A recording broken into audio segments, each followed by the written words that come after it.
The crystal champagne flutes caught the light from our dining room chandelier as I arranged them with surgical precision across the mahogany table. Each placement deliberate, each angle calculated, not for aesthetics, but for what was to come. My husband Marcus stood in the kitchen doorway, adjusting his Armani tie for the third time in 10 minutes, completely oblivious that tonight would be the last anniversary we'd celebrate together. "The caterers will be here at 6, I said, my voice carrying none of the anticipation brewing beneath my carefully composed exterior. "Your colleagues from Sterling and Associates should arrive by 7.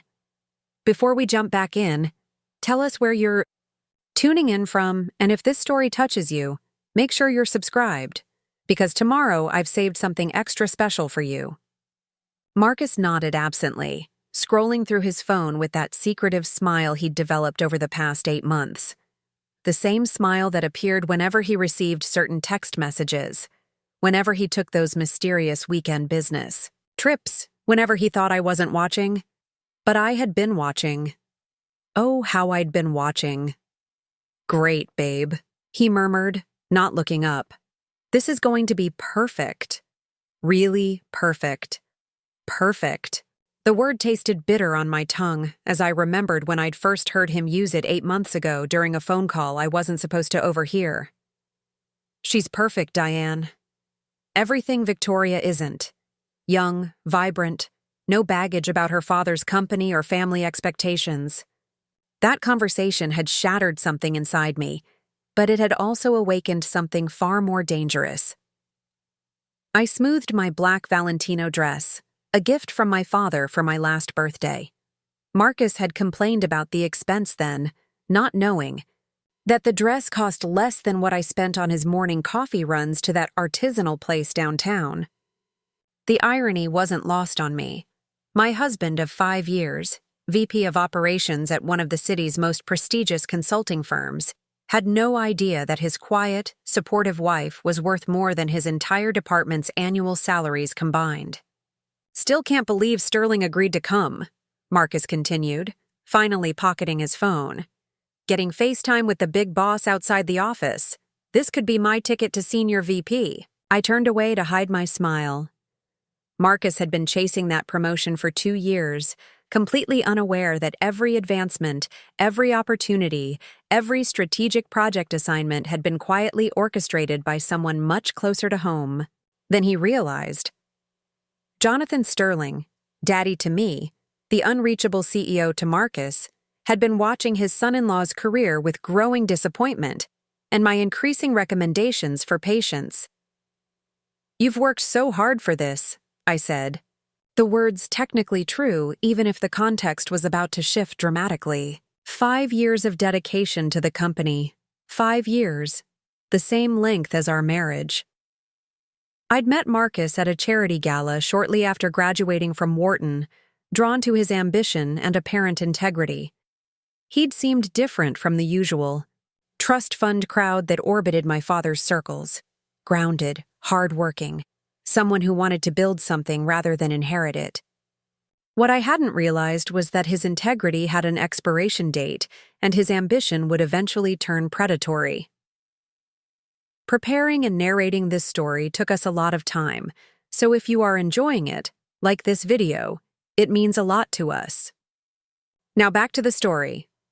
The doorbell chimed at precisely 6 o'clock.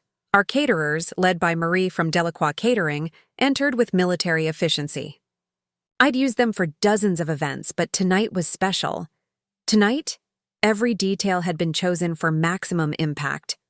"Mrs. Victoria, everything is prepared exactly as requested," Marie whispered as her team set up the bar station.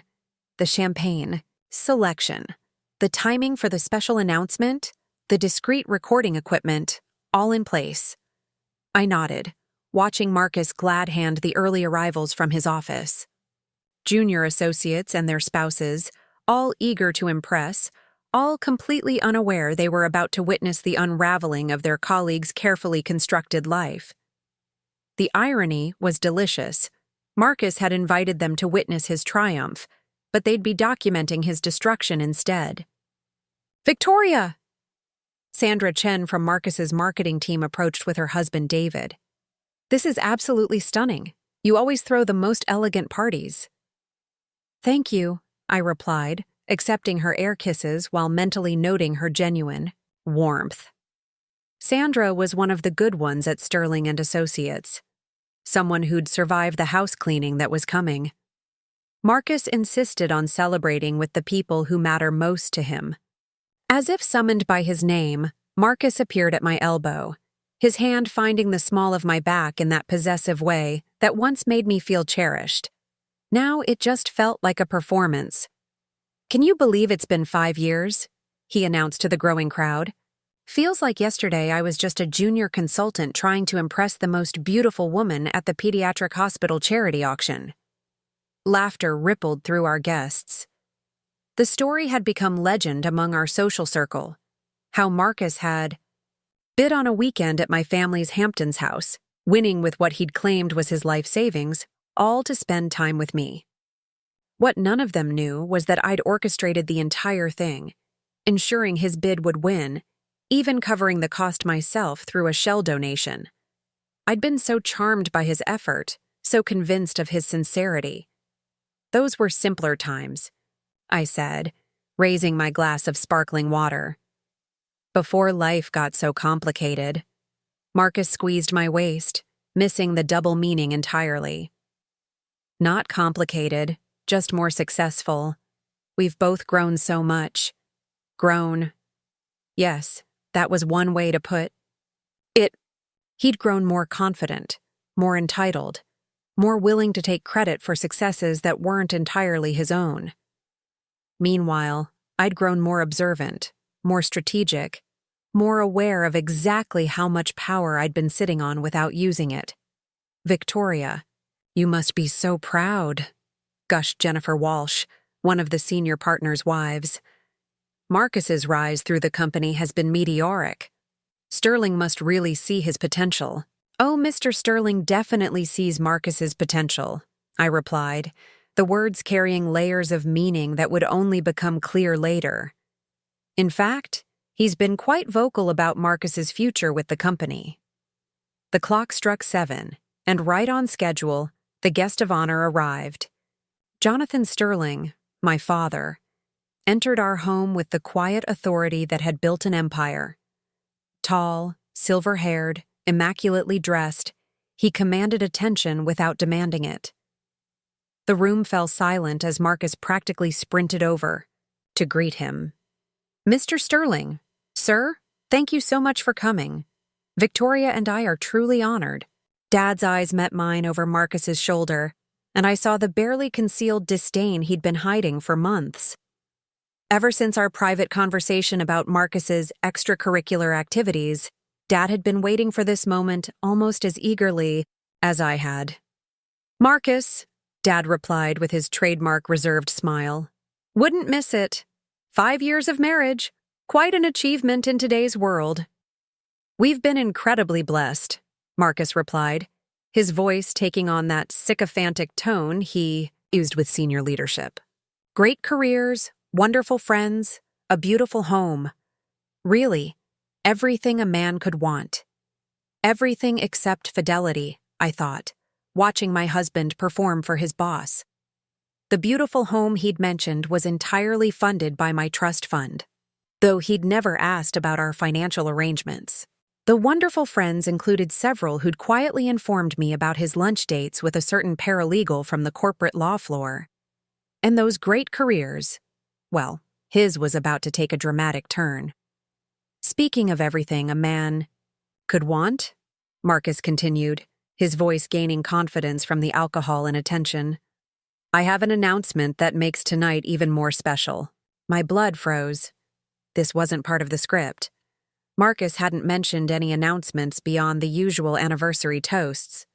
I caught Dad's eye, seeing my own confusion reflected in his expression.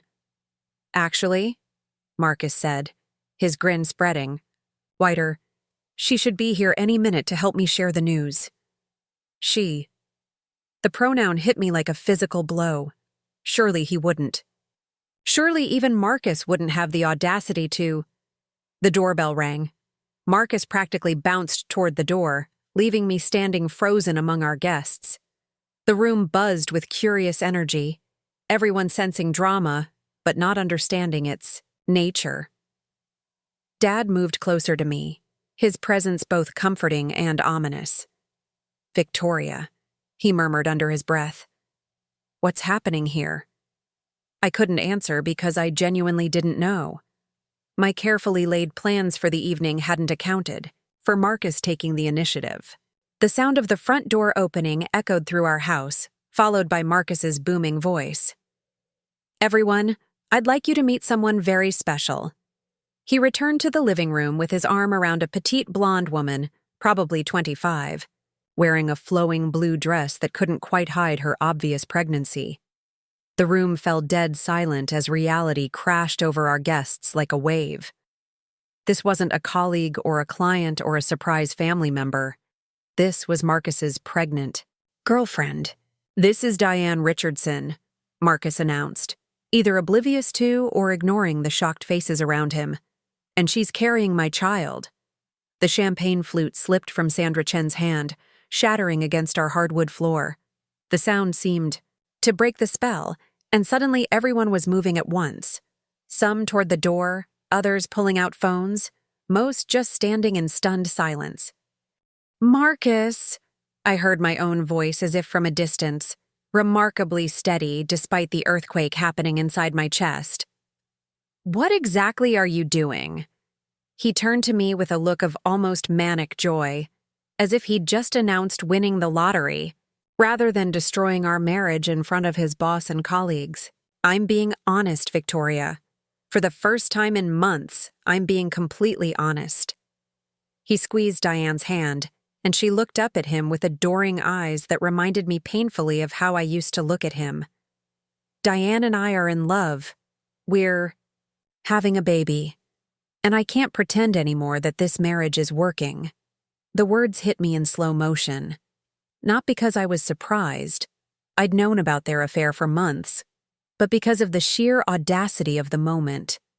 He'd invited his pregnant girlfriend to our anniversary party. He'd announced their relationship in front of his boss, his colleagues, our friends. He'd humiliated me in the most public way possible while somehow managing to humiliate himself. Even more thoroughly, "You brought your pregnant girlfriend to our anniversary party," I said, still in that eerily calm voice that seemed to be coming from someone else, "to announce that you're leaving me." "I know it seems harsh," Marcus replied, actually having the nerve to look slightly apologetic. "But I didn't want to live a lie anymore. You deserve to know the truth, and so do they." He gestured at our guests, most of whom were now actively fleeing toward the exit.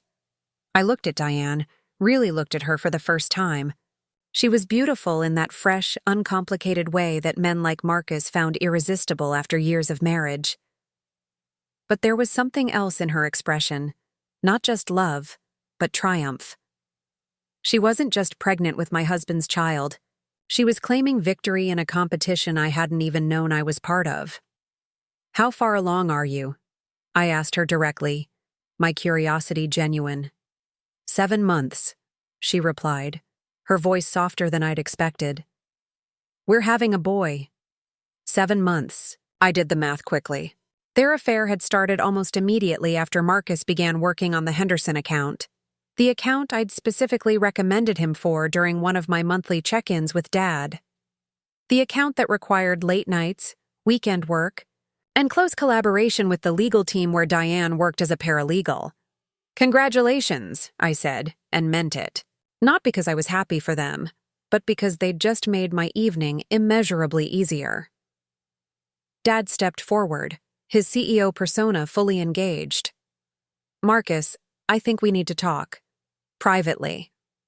"Actually, Mr. Sterling," Marcus replied, riding high, on his confession. "I'd prefer to keep this transparent. I know this affects my position at the company, and I'm prepared to handle that professionally." "Are you?" Dad asked, his voice carrying the kind of quiet menace that had made him legendary in boardrooms across the country. "Because I'm not sure you understand the full scope of what you're handling here." I watched the exchange with growing fascination. Marcus thought he was being brave, taking control of his narrative, managing his professional reputation while following his heart. He had no idea he was standing in quicksand, and every word was pulling him deeper. "I know you might have concerns about office relationships," Marcus continued, "but Diane and I maintained complete professionalism during work hours. Our personal relationship never compromised our duties to Sterling and Associates." Dad's laugh was sharp and cold. "Marcus, your duties to Sterling and Associates are about to become significantly less relevant. Sir, I hope you'll consider my 5 years of excellent service, my contributions to the Henderson deal, my upcoming promotion." "Your upcoming promotion?" Dad's eyebrows rose slightly. "What promotion would that be?" For the first time, Marcus looked uncertain. "The senior VP position. We've been discussing it for months. I was told the announcement would come after the Henderson deal closed." "Were you?" Dad's gaze flicked to me briefly before returning to Marcus. "By whom?" I watched my husband realize that his assumptions about his career trajectory might have been more hopeful than factual. The Henderson deal had indeed been successful, but Marcus's role in it had been more administrative than strategic. The real architect of that success had been someone else entirely, someone he'd never thought to credit. The rumors around the office," Marcus stammered. "Rumors," Dad repeated thoughtfully. "How interesting. Victoria, did you know Marcus was expecting a promotion?" All eyes turned to me. Our remaining guests, mostly Dad's inner circle who were too polite or too curious to leave, watched with rapt attention. Diane looked confused, probably wondering why the CEO was asking his employee's wife about company business. "I know Marcus has been working very hard," I replied carefully. "He's always been ambitious." "Ambitious," Dad mused. "Yes, that's certainly one word for it." He turned back to Marcus and Diane. "Tell me, how long have you two been planning this evening's revelation?" Diane spoke up for the first time since her pregnancy announcement. "We've been discussing how to handle things for a few weeks." Marcus wanted to be honest with everyone at the same time. "How thoughtful," Dad replied. "And you felt that a 5th wedding anniversary party was the appropriate venue for announcing an extramarital pregnancy." Put like that, Marcus's decision sounded even more insane than it had felt in the moment. I could see him beginning to realize that his grand gesture might not be playing as well as he'd hoped. "We just wanted to be honest," Marcus repeated weakly. "Honesty," Dad said, savoring the word. "Yes, that's something we value highly at Sterling and Associates. In fact, I think this evening calls for complete honesty all around." He looked at me again. "Victoria, perhaps you'd like to share something with Marcus and Diane?" This was it. The moment I'd been planning for months, though not under these exact circumstances. I'd expected to control the narrative, to reveal my identity as part of a carefully orchestrated confrontation about his infidelity. Instead, Marcus had handed me the perfect setup by destroying his own credibility so thoroughly that anything I said now would seem like justified retaliation rather than calculated revenge. "There is something," I agreed, moving to stand beside Dad. "Something about honesty and family and exactly who's been making the decisions about Marcus's career." Marcus looked between us, confusion growing on his face. Diane clutched his arm, sensing danger without understanding its source. "Marcus," I continued, my voice steady and clear, "I'd like you to meet my father." The silence that followed was profound. I could see Marcus's brain working, trying to process the information, trying to understand what I was saying. "Your father?" He repeated blankly. "Jonathan Sterling," I said simply. "CEO of Sterling and Associates, my dad." The color drained from Marcus's face so quickly I thought he might faint. Diane looked between us, still not grasping the full implications, but clearly understanding that something significant had just shifted. "That's impossible," Marcus whispered. "Your father died when you were in college. You told me..." I told. You, my stepfather, died when I was in college, I corrected gently. My biological father, who raised me, who put me through Wharton, who walks me down the aisle at our wedding. That's Jonathan Sterling. Dad stepped forward, his hand finding my shoulder in a gesture of support and solidarity. Hello, son-in-law. I believe we need to have a much longer conversation about honesty.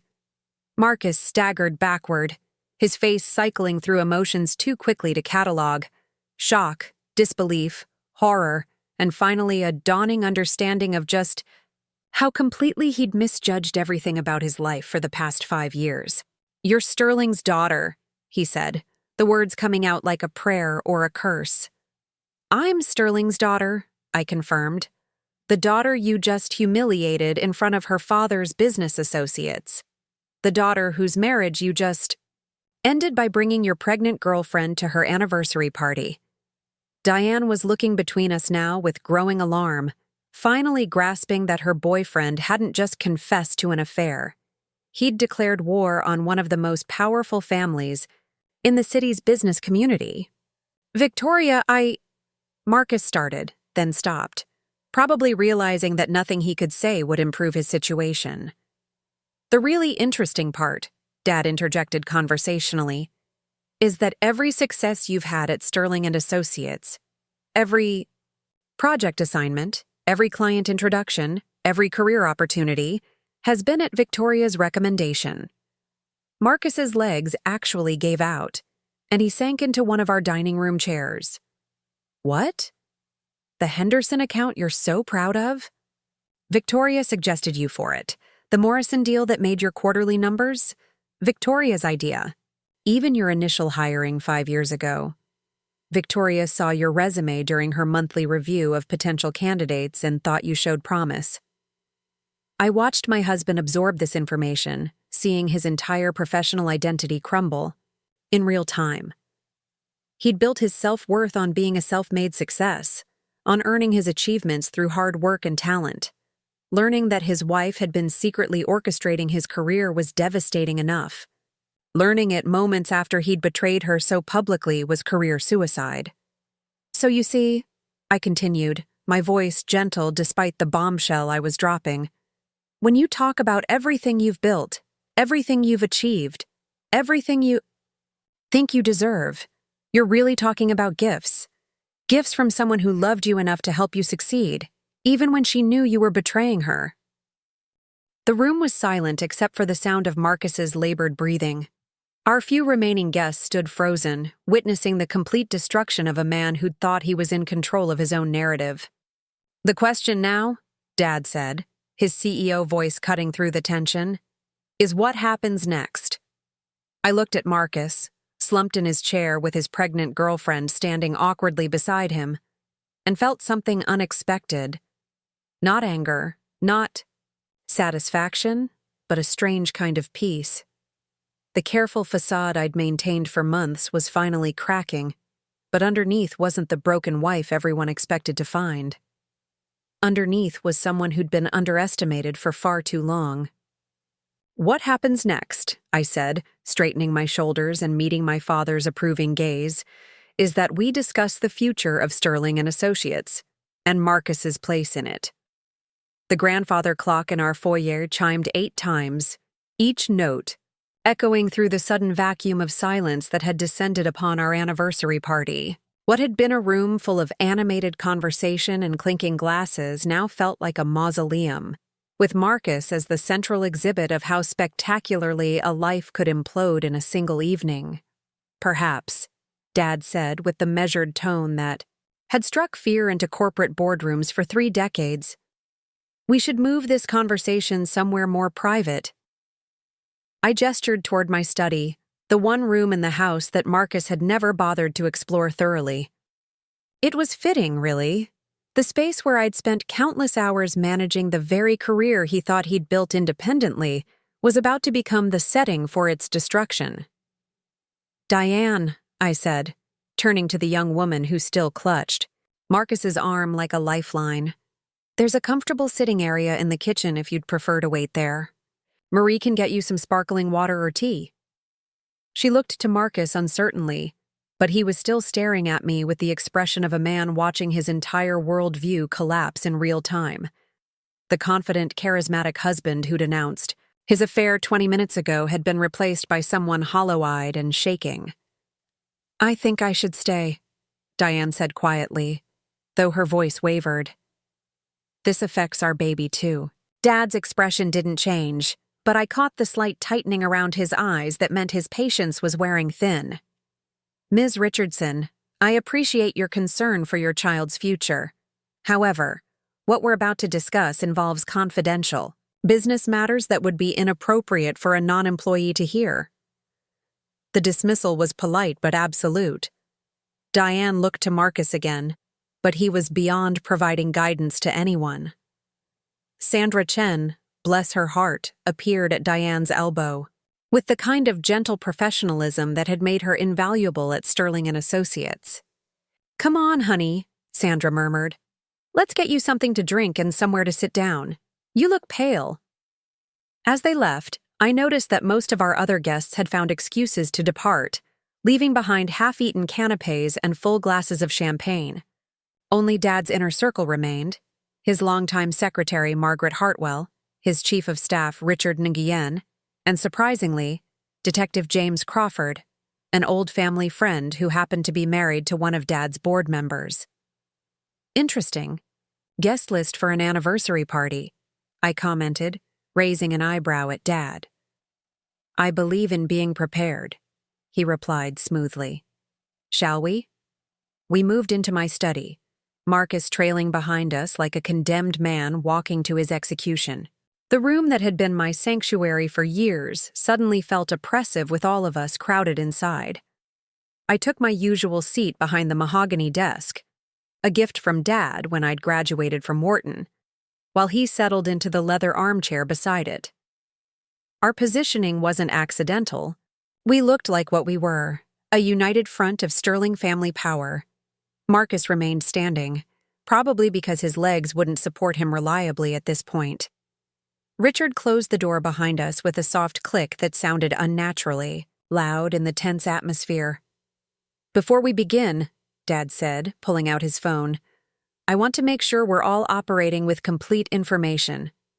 He pressed a few buttons, and suddenly Marcus's voice filled the room from the phone's speaker. "She's perfect, Diane. Everything Victoria isn't. Young, vibrant, no baggage about her father's company or family expectations. Sometimes I think she married me just to have someone to manage, you know? Like I'm some kind of project for her." Watched Marcus's face crumble as he heard his own words played back to him.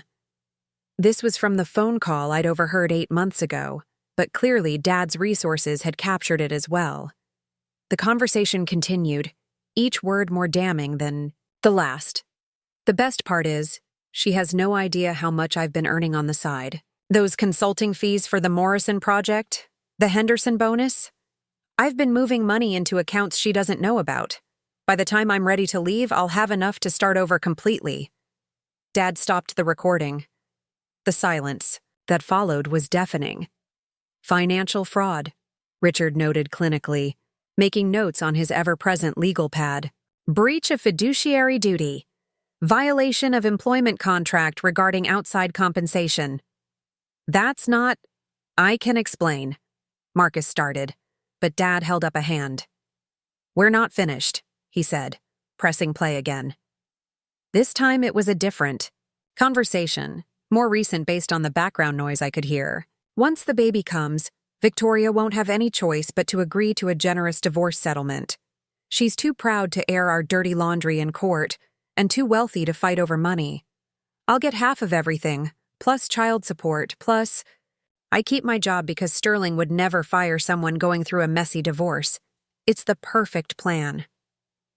Margaret Hartwell, who'd been silent until now, made a soft sound of disgust.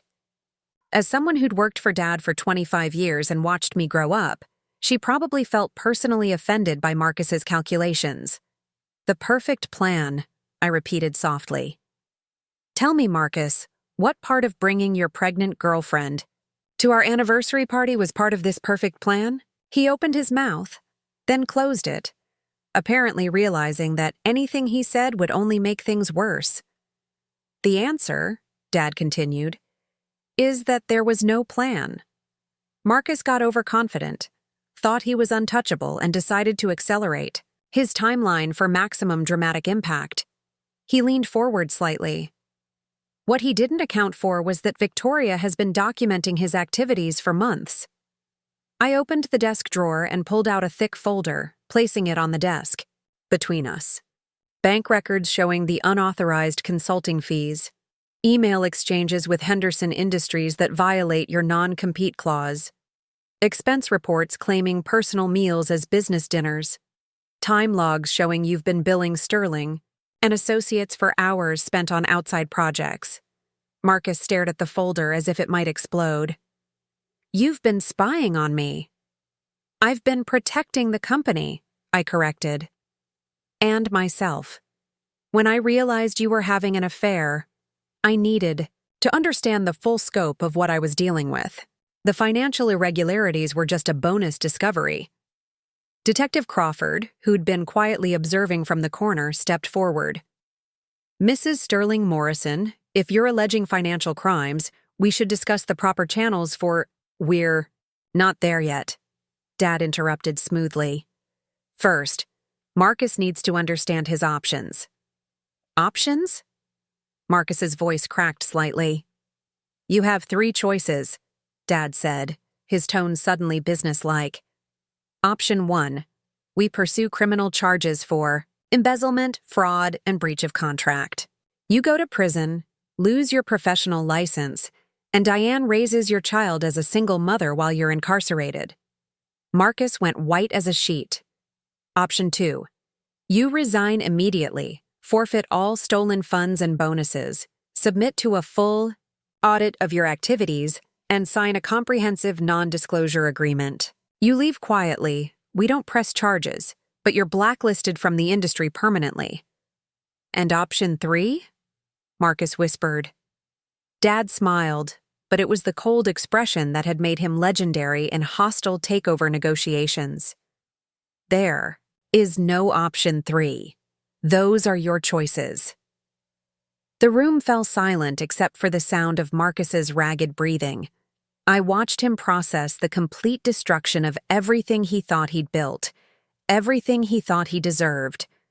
The man who'd stood in our living room 20 minutes ago announcing his affair with such confidence was gone, replaced by someone who finally understood the true nature of power. I need time to think, he said finally. No, I replied firmly. You need to decide now. Because every minute you delay is another minute that Diane sits in our kitchen believing she's won some kind of prize, when actually she's tied herself to a man whose career just ended and whose freedom depends entirely on our mercy. The cruelty of the statement wasn't lost on me, but I felt no guilt. Marcus had calculated our marriage like a business transaction, planned his exit strategy like a corporate raid, and humiliated me like I was some kind of obstacle to be overcome. If he'd expected mercy, he shouldn't have brought his pregnant girlfriend to our anniversary party. The consulting fees weren't illegal, he said desperately. They were legitimate work done on my own time. Richard looked up from his notes. Actually, according to your employment contract with Sterling and Associates, any consulting work in related industries requires prior written approval from senior management. Did you obtain such approval? Marcus's silence was answer enough. Furthermore, Richard continued, using Sterling and Associates resources, including office space, equipment, and confidential client information, for unauthorized outside work constitutes theft of services and breach of fiduciary duty. I never used confidential information, Marcus protested. I opened the folder again and pulled out a thick stack of printed emails.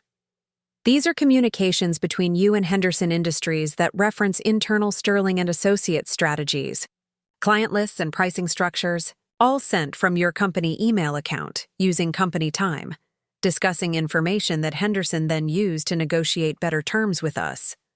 Marcus looked at the papers as if they were written in a foreign language. How did you— IT security. Protocols, I explained calmly.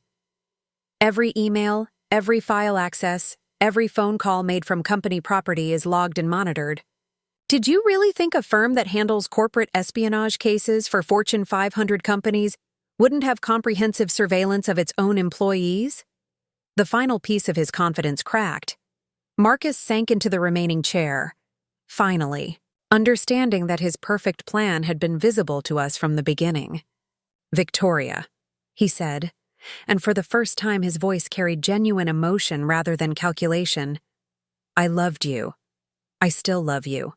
This whole thing with Diane, it just happened. I never meant for it to go this far. No, I replied, my voice steady despite the years of hurt bubbling up. You loved the idea of me. You loved having a beautiful wife who made you look successful at company events. You loved the financial security and the social connections and the career opportunities that came with being married to me. But you never loved me enough to be honest or faithful or even curious about who I really was. Dad placed a supportive hand on my shoulder. Marcus, you've had 5 years to figure out that Victoria was my daughter. 5 years of monthly dinners at our house, 5 years of family holidays, 5 years of conversations about the business. Either you're remarkably unobservant, or you were so focused on what you could get from this marriage that you never bothered to really see your wife. She told me her father was dead, Marcus said weakly. She told you her stepfather was dead, Dad corrected. James Morrison, who married Victoria's mother when she was 12 and died when she was in college.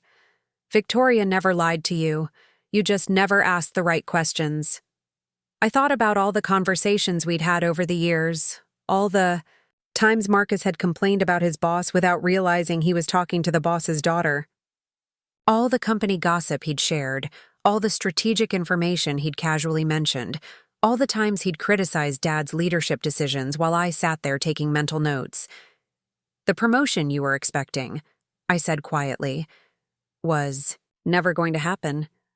Not because you weren't qualified, but because Dad and I had been discussing your performance reviews for months. The Henderson success was built on strategies I developed and passed along through intermediaries. The Morrison deal succeeded because I provided you with inside information about their needs and budget constraints. Every major win of your career came from me, and you were too arrogant to notice. Marcus looked up at me with something approaching desperation. Then why didn't you just tell me? Why go through all this elaborate deception? Because I wanted to see who you really were when you thought no one important was watching, I replied. I wanted to know if the man I married would remain faithful and honest when he thought he had power over me. I wanted to find out if you loved me enough to treat me well even when you believed I couldn't fight back. The answer, clearly, was no. So what happens now? Marcus asked, his voice barely above a whisper. Dad consulted his watch. Now you have exactly 10 minutes to decide between option 1 and option 2. Criminal prosecution or resignation and disgrace. Your choice. And Diane is carrying the child of a man who's about to lose everything, I said bluntly. She's welcome to whatever relationship she can build with you once you're unemployed and potentially facing prison time. But she should probably start looking. For a new job, too, since sleeping with married colleagues violates our workplace conduct policies. The full scope of the disaster was finally hitting Marcus. Not only had he destroyed his marriage and his career, but he'd dragged an innocent young woman down with him. Whatever he'd told Diane about their future together, it certainly hadn't included poverty and legal troubles. I choose option 2, he said finally. Resignation. Dad nodded to Richard, who immediately pulled out a prepared document. Standard. Resignation letter, forfeiture of all unauthorized compensation, and non-disclosure agreement. Sign here, here, and here. As Marcus signed away his career, I found myself thinking about Diane in our kitchen. She was probably planning their future together, imagining the life they'd build with their new baby, completely unaware that the man she loved had just lost everything that made him attractive to her in the first place. One more thing, Dad, said as Marcus finished signing. The house. Marcus looked up sharply. What about the house? It's in Victoria's name, I explained. Purchased with my trust fund, maintained with my money, furnished with my inheritance from my grandmother. You have no legal claim to it whatsoever. But we're married. Community property. Doesn't apply to assets acquired before marriage or through inheritance, Richard interjected. The prenuptial agreement you signed also waives any claim to Victoria's family assets. I watched Marcus realize that he'd not only lost his job and his reputation, but he was about to be homeless as well. The confident man who'd brought his pregnant girlfriend to our anniversary party was completely gone, replaced by someone who was finally understanding the true cost of his choices. You can collect your personal belongings tomorrow morning, I said gently. I'll have them packed and ready by 10 a.m. After that, your key will no longer work. Victoria, please, he said, standing up suddenly. We can work this out. I'll end things with Diane. I'll go to counseling. I'll do whatever it takes to fix this. No, I replied simply. You made your choice when you brought her here tonight. You made your choice when you planned to take half of my assets in a divorce. You made your choice when you decided I was too weak and too naive to fight back. Dad stood as well, signaling that the meeting was over. Marcus, you should go speak with Diane. She deserves to know what her future actually looks like. As we walked back toward the kitchen, I could hear voices, Diane's nervous laughter mixing with Sandra's reassuring murmur. They fell silent as we entered, both women looking up expectantly. How did it go? Diane asked, reaching for Marcus's hand. He looked at her for a long moment, and I saw something break behind his eyes. Maybe it was the realization that he'd destroyed, not just his own life but hers as well. Maybe it was the understanding that the confident, successful man she'd fallen in love with had never really existed. We need to talk, he said quietly. Privately. As they left together, Sandra approached me with genuine concern in her eyes. Victoria, I'm so sorry. Are you okay? I considered the question seriously. My marriage was over. My husband had betrayed me in the most public way possible, and I'd just destroyed his career in retaliation. By any normal measure, I should have been devastated.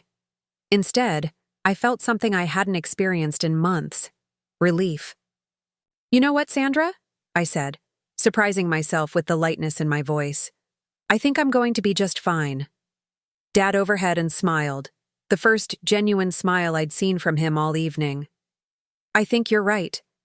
As our remaining guests began to leave, offering awkward condolences and promises to call soon, I stood in the doorway of the home that was now entirely mine again, watching Marcus help Diane into his car.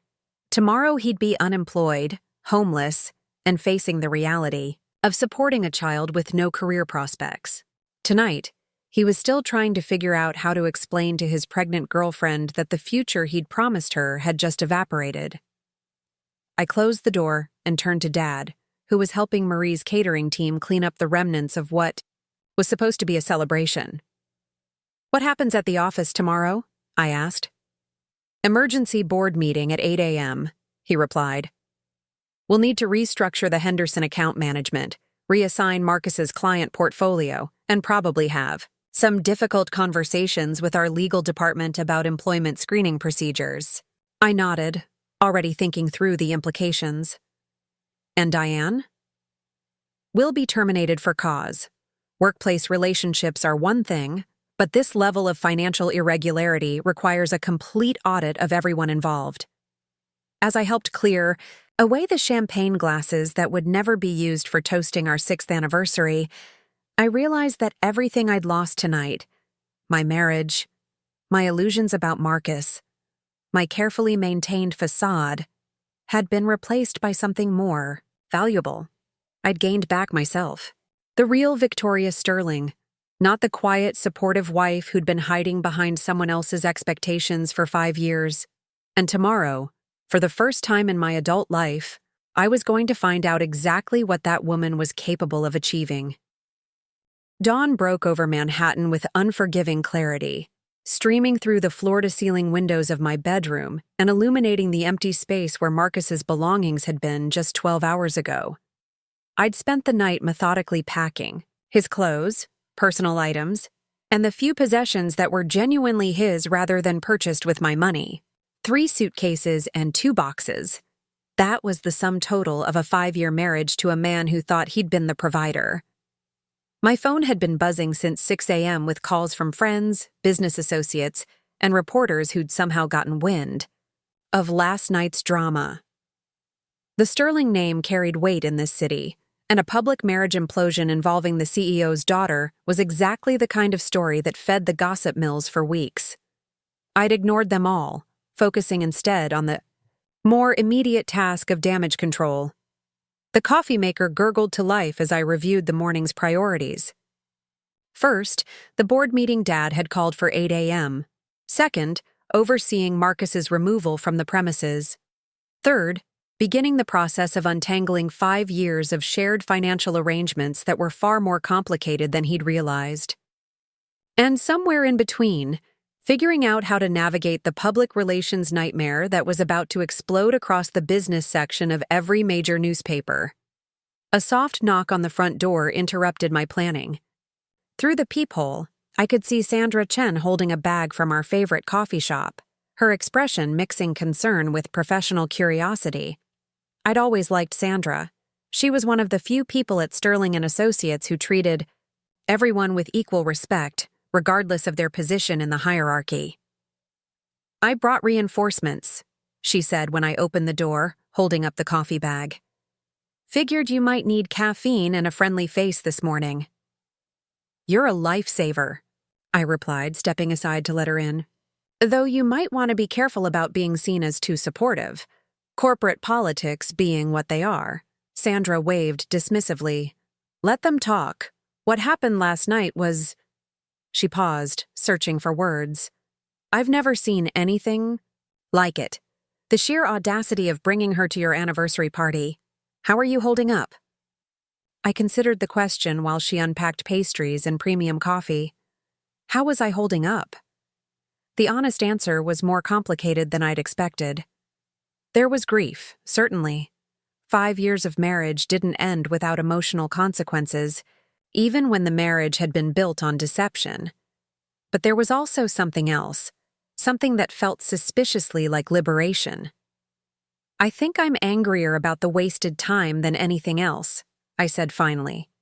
5 years of carefully managing his career, protecting his reputation, covering for his mistakes, all while he was planning his exit strategy and stealing from the company. "You knew," Sandra said, settling into one of the kitchen bar stools. "About the affair, I mean. Last night you weren't surprised. I've known for months. The question was what to do about it." I took a sip of coffee, grateful for the familiar ritual. Initially, I thought I'd confront him privately, maybe try counseling. Then I discovered the financial irregularities and realized this wasn't just about infidelity. It was about him systematically exploiting our marriage for professional and financial gain. Sandra's expression darkened. The unauthorized consulting fees? Among other things. He's been positioning himself as the architect of deals that were actually my strategies, taking credit for client relationships I cultivated, and building a reputation based on insider information I provided. I pulled out my phone and showed her some of the documentation I'd compiled. "Look at this.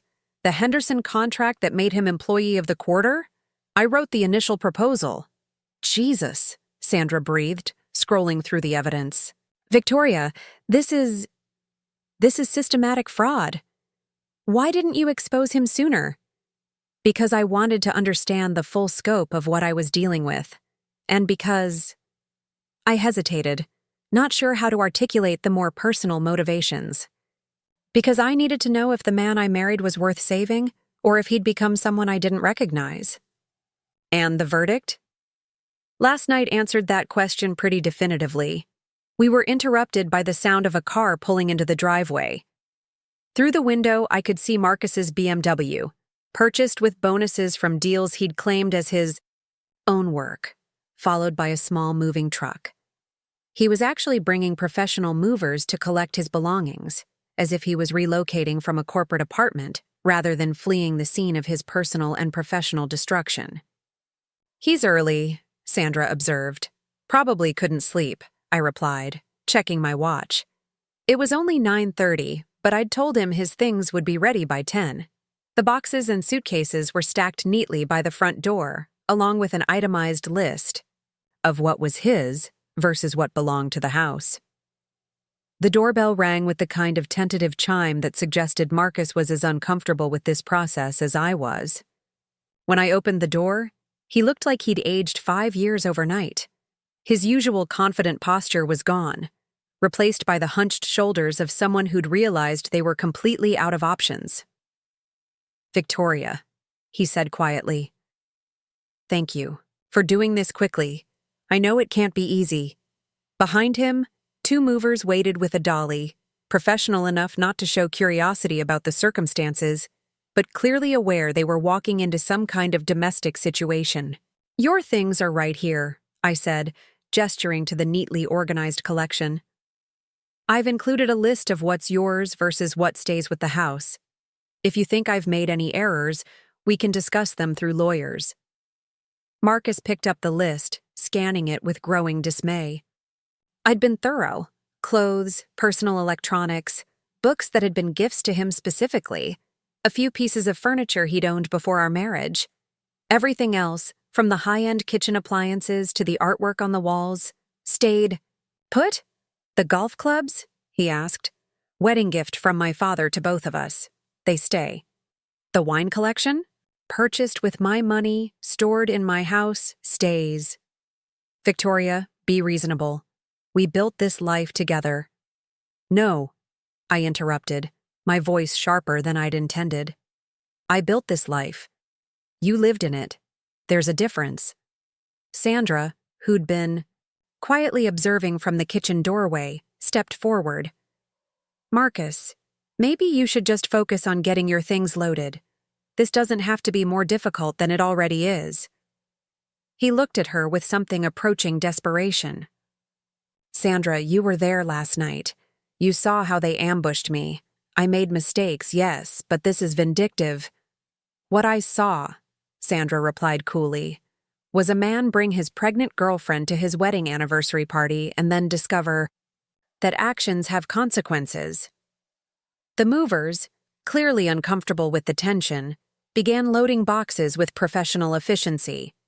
I watched Marcus supervise the process, noting how lost he seemed without the confident persona that had defined him for years. This was probably the first time in his adult life that he'd faced real consequences for his choices, and he had no framework for handling the experience. "Where will you go?" I asked, not out of concern but from practical curiosity. "Diane's apartment for now," he replied without meeting my eyes. "She has a 1-bedroom place in Queens. We'll figure something out." I thought about Diane, who was probably just waking up to the reality of her situation.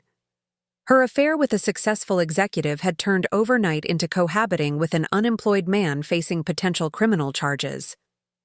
The baby she was carrying would be born into circumstances far different from what she'd imagined when she fell in love with her boss's wife's husband. "Marcus," I said as the movers loaded the last box, "what did you tell her?" "About last night. About your situation at Sterling and Associates?" His laugh was bitter and hollow. "What could I tell her? That the man she thought she was in love with never really existed? That every success she admired was actually orchestrated by my wife? That we're both unemployed and potentially facing lawsuits?" And her response? "She's still processing. I think she's hoping this is all some kind of nightmare that will resolve itself." He looked directly at me for the first time since arriving. "Will it? Resolve itself, I mean. Is there any chance?" "No," I said firmly. "You made your choices. Marcus, all of them. The affair, the financial fraud, bringing her to our anniversary party. Those were all decisions you made while fully aware they would have consequences. The moving truck pulled away, taking with it the last physical traces of Marcus's presence in my home. He stood on the front steps for a moment, looking back at the house that had never actually been his, probably realizing for the first time how thoroughly he'd misunderstood the nature of our relationship. "I did love you," he said quietly. "I know you don't believe that now, but I did." "Maybe you did," I replied. "But you loved the idea of controlling me more. You loved having a wife who made you look successful more than you loved the actual woman you married. And when you decided I wasn't exciting enough anymore, you started planning your exit strategy instead of trying to fix our marriage." He had no response to that, probably because we both knew it was true. After he left, Sandra and I sat in my kitchen drinking coffee and processing the surreal nature of the morning. It was barely 10 a.m., and I'd already supervised the complete removal of my husband from my life, with the kind of efficiency usually reserved for corporate restructuring. "So, what happens now?" Sandra asked. "With the company, I mean. Marcus managed some pretty significant accounts." "Emergency reassignment," I replied, already thinking through the logistics. "The Henderson account will probably go to Jennifer Walsh. She's been shadowing Marcus for months anyway and actually understands the client's needs. Morrison will need someone more senior, maybe David Kim from the East Coast Division. And the fallout, the gossip, the rumors about how much you knew and when you knew it? I considered this. In a few hours, I'd be sitting in a boardroom with Dad and the other senior partners, officially acknowledging what some of them had probably suspected for years, that Victoria Sterling wasn't just the CEO's daughter, but an active participant in company strategy and personnel decisions.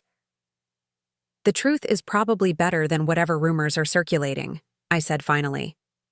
"Yes, I've been involved in strategic decisions. Yes, I recommended Marcus for certain positions.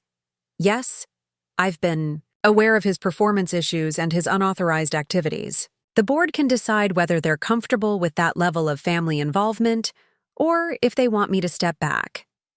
"Step back?" Sandra looked surprised. "Victoria, you have an MBA from Wharton and 5 years of practical experience managing complex corporate relationships. Why would you step back now?" It was a good question. For 5 years, I'd operated behind the scenes, providing input and guidance while maintaining the fiction that I was just a supportive spouse with no professional ambitions of my own. Last night had shattered that fiction completely. There was no going back to the shadows after such a public revelation of my true role in the company.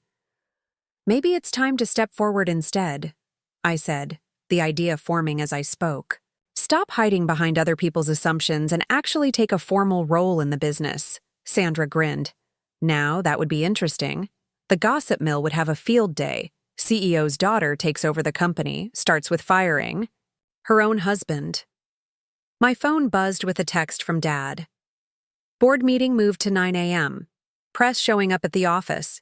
We need to get ahead of this story." I showed Sandra the message. "Looks like the circus is starting early. Want some company?" "I can drive you in, help you navigate the media gauntlet." I considered the offer.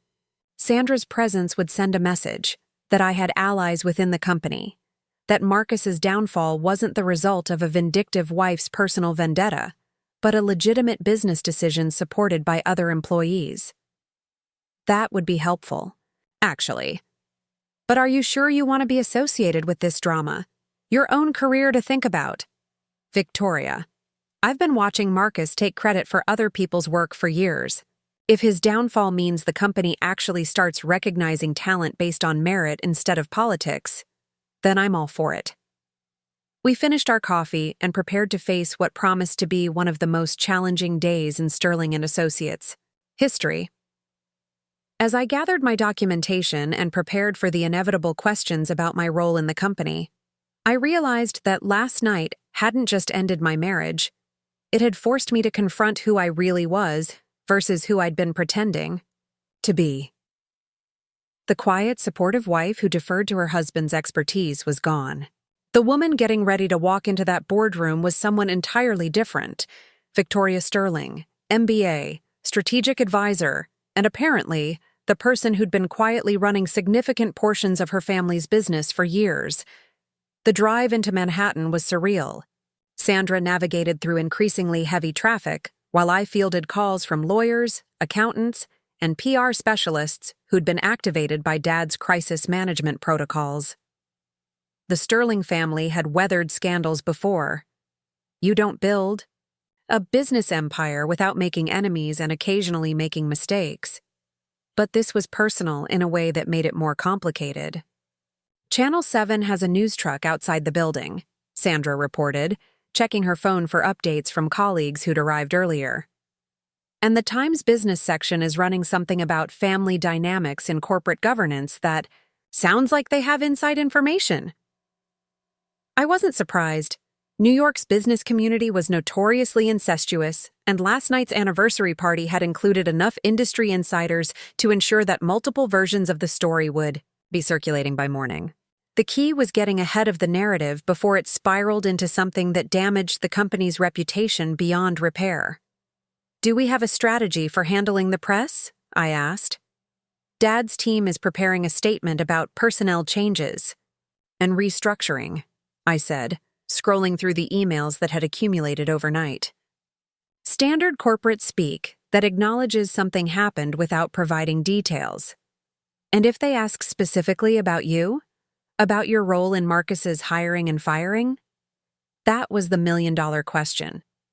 How do you explain 5 years of shadow management without sounding like either a manipulative puppet master or a naive victim? How do you acknowledge that you've been making strategic business decisions while maintaining that those decisions were sound and ethical? "I tell the truth," I said, surprising myself with how confident I felt about that approach. "I'm the CEO's daughter. I have relevant education and experience, and I've been providing strategic input on company decisions for years. Marcus's termination was based on documented misconduct, not personal vindictiveness." Sandra pulled into the parking garage beneath Sterling and Associates headquarters, the building that had been as much a part of my childhood as our family home. I'd spent countless hours here over the years, summer internships during college, informal consultations during business school, and the ongoing strategic discussions that had become routine after my marriage to Marcus.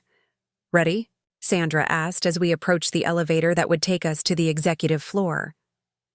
I thought about Marcus, probably sitting in Diane's tiny queen's apartment trying to figure out how to explain to his pregnant girlfriend that their future had evaporated overnight.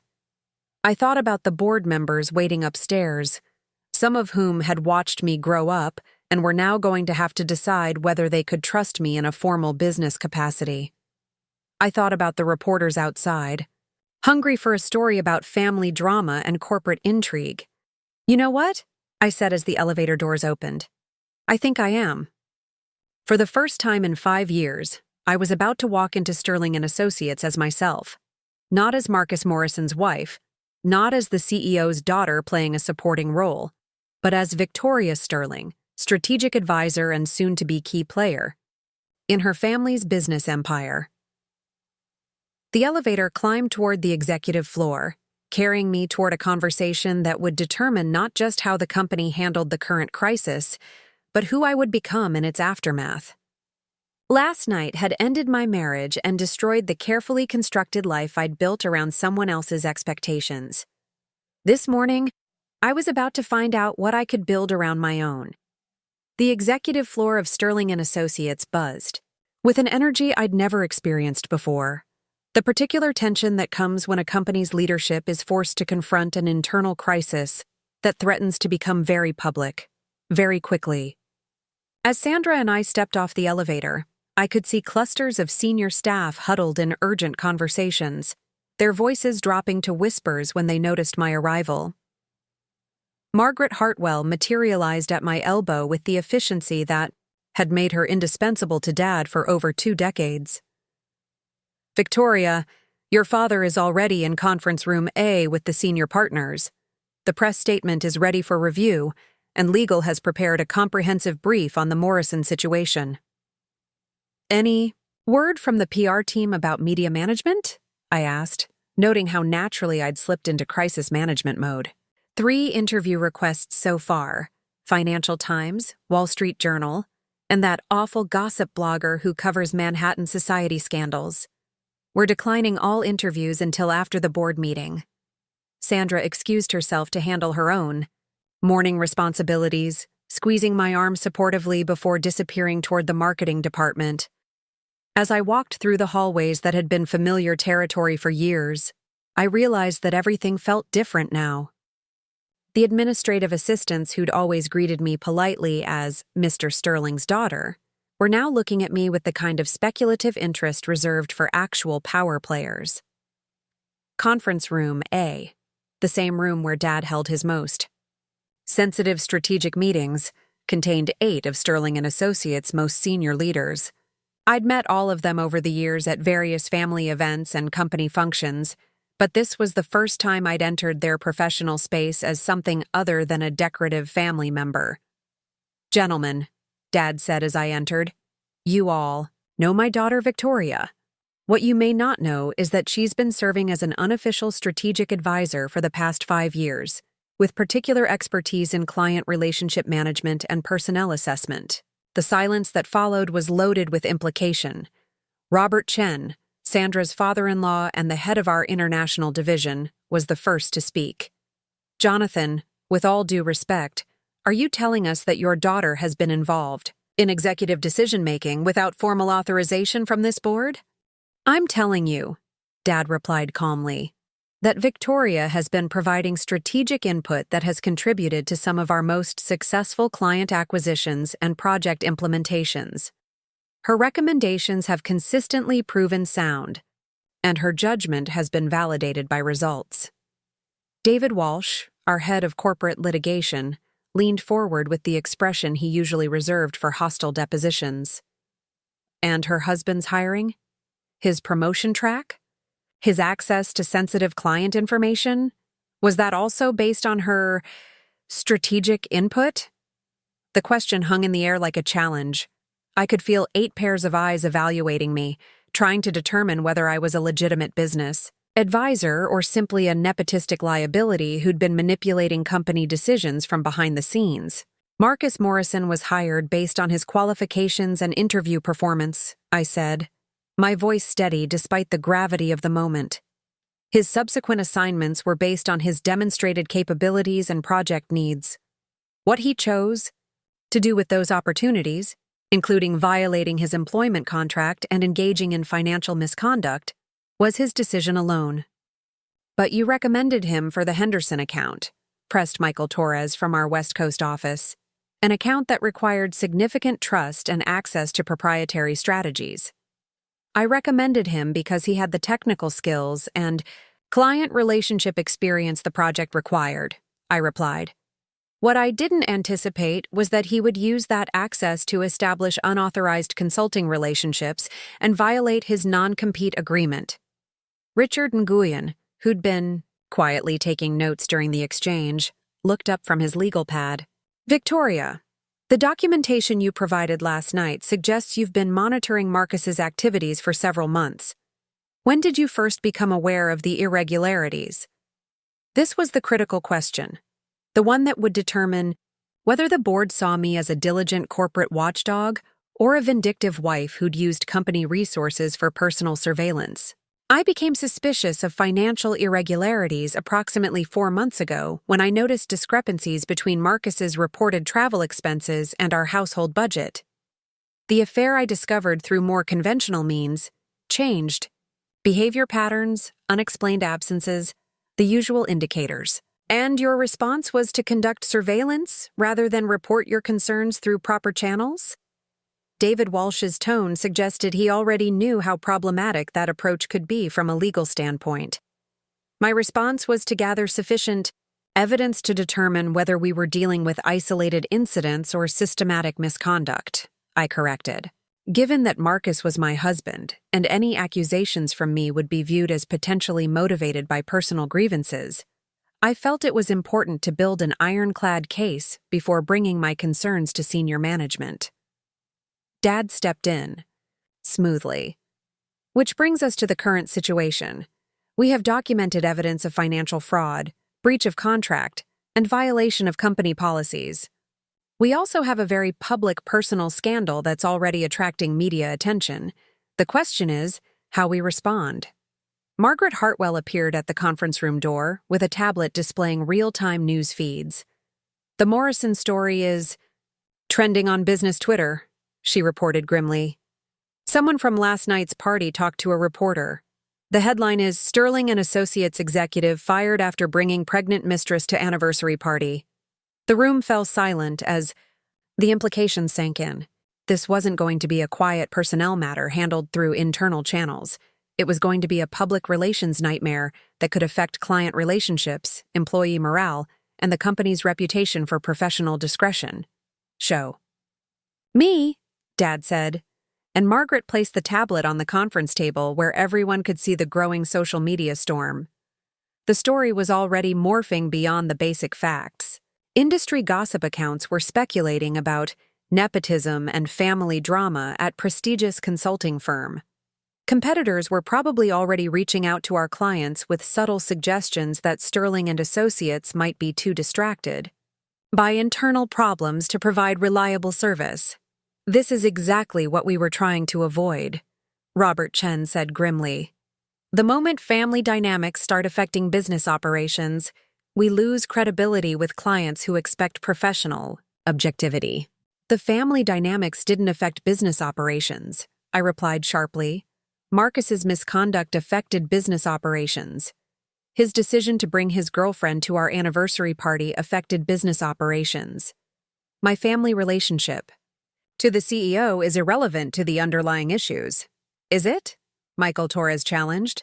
Because from the outside, this looks like a CEO's daughter using company resources to investigate her husband, then orchestrating his termination when she discovered his affair. Whether or not that's accurate, it's how it's going to be perceived. Tati. Criticism stung because it contained just enough truth to be dangerous. I had used my access to company information to monitor Marcus's activities. I had leveraged my relationship with Dad to influence personnel decisions. And yes, personal motivations had definitely played a role in how aggressively I'd pursued evidence of his misconduct. Gentlemen, Dad said, his voice cutting through the growing tension. I think we're focusing on the wrong questions. The issue isn't whether Victoria's methods were perfect. The issue is whether her findings were accurate and whether our response was appropriate. He activated the conference room's presentation system, and suddenly, Marcus's financial records filled the wall-mounted screens. Bank transfers, expense reports, email correspondence with Henderson Industries, documentation of unauthorized consulting fees, all of it presented with the kind of methodical precision that Dad's team was famous for. These are the facts, Dad continued. Marcus Morrison violated his employment contract, engaged in financial fraud, and compromised client confidentiality. Whether we discovered this through routine audit, employee reporting, or family surveillance is less important than how we respond to the discovery. David Walsh studied the financial records with the focused attention of someone who'd spent decades reviewing corporate fraud cases. The evidence is certainly comprehensive. But Jonathan, you have to understand the position this puts the board in.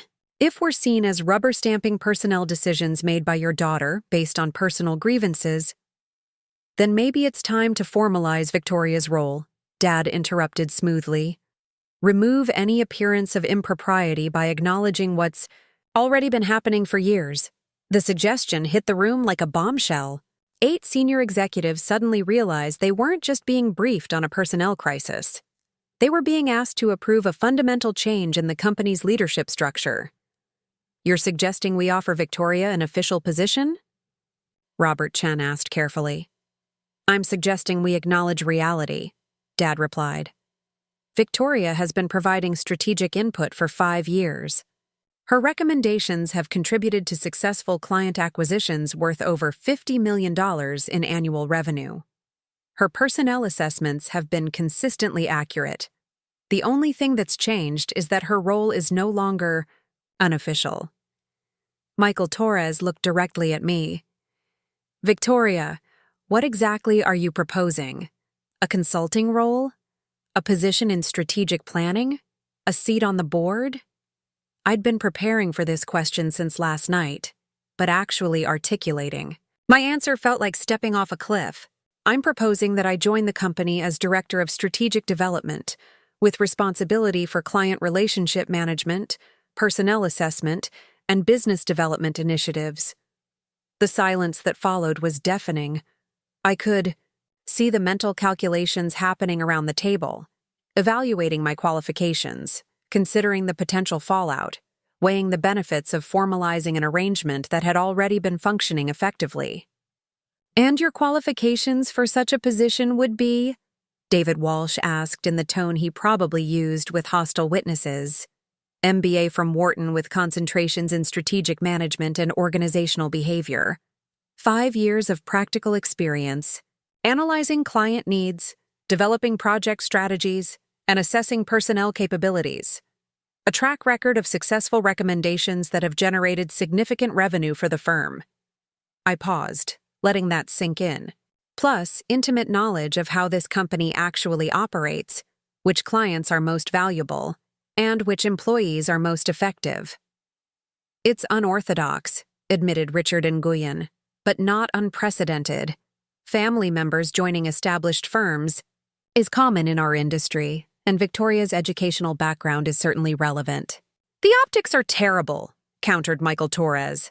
CEO hires daughter after firing son-in-law for having an affair. That's going to generate exactly the kind of gossip we're trying to avoid. The optics of a qualified executive joining a family. Business are only terrible if we let other people define the narrative, I replied.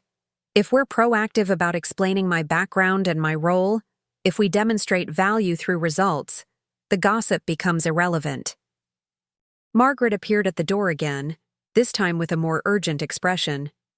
I'm sorry to interrupt, but we have a situation. Marcus Morrison is in the lobby with a reporter from the Financial Times. He's claiming he was wrongfully terminated due to personal vendetta and demanding to speak with senior management. The room erupted in low voices and sharp curses. This was crisis management at its most challenging. A disgruntled former employee with intimate knowledge of company operations, a personal axe to grind, and access to media outlets that could amplify his version of events. He signed a non-disclosure agreement, Richard pointed out.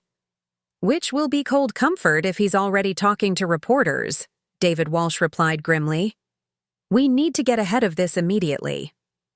Dad stood, his expression shifting into the mode that had earned him a reputation as one of the most formidable crisis managers in the industry.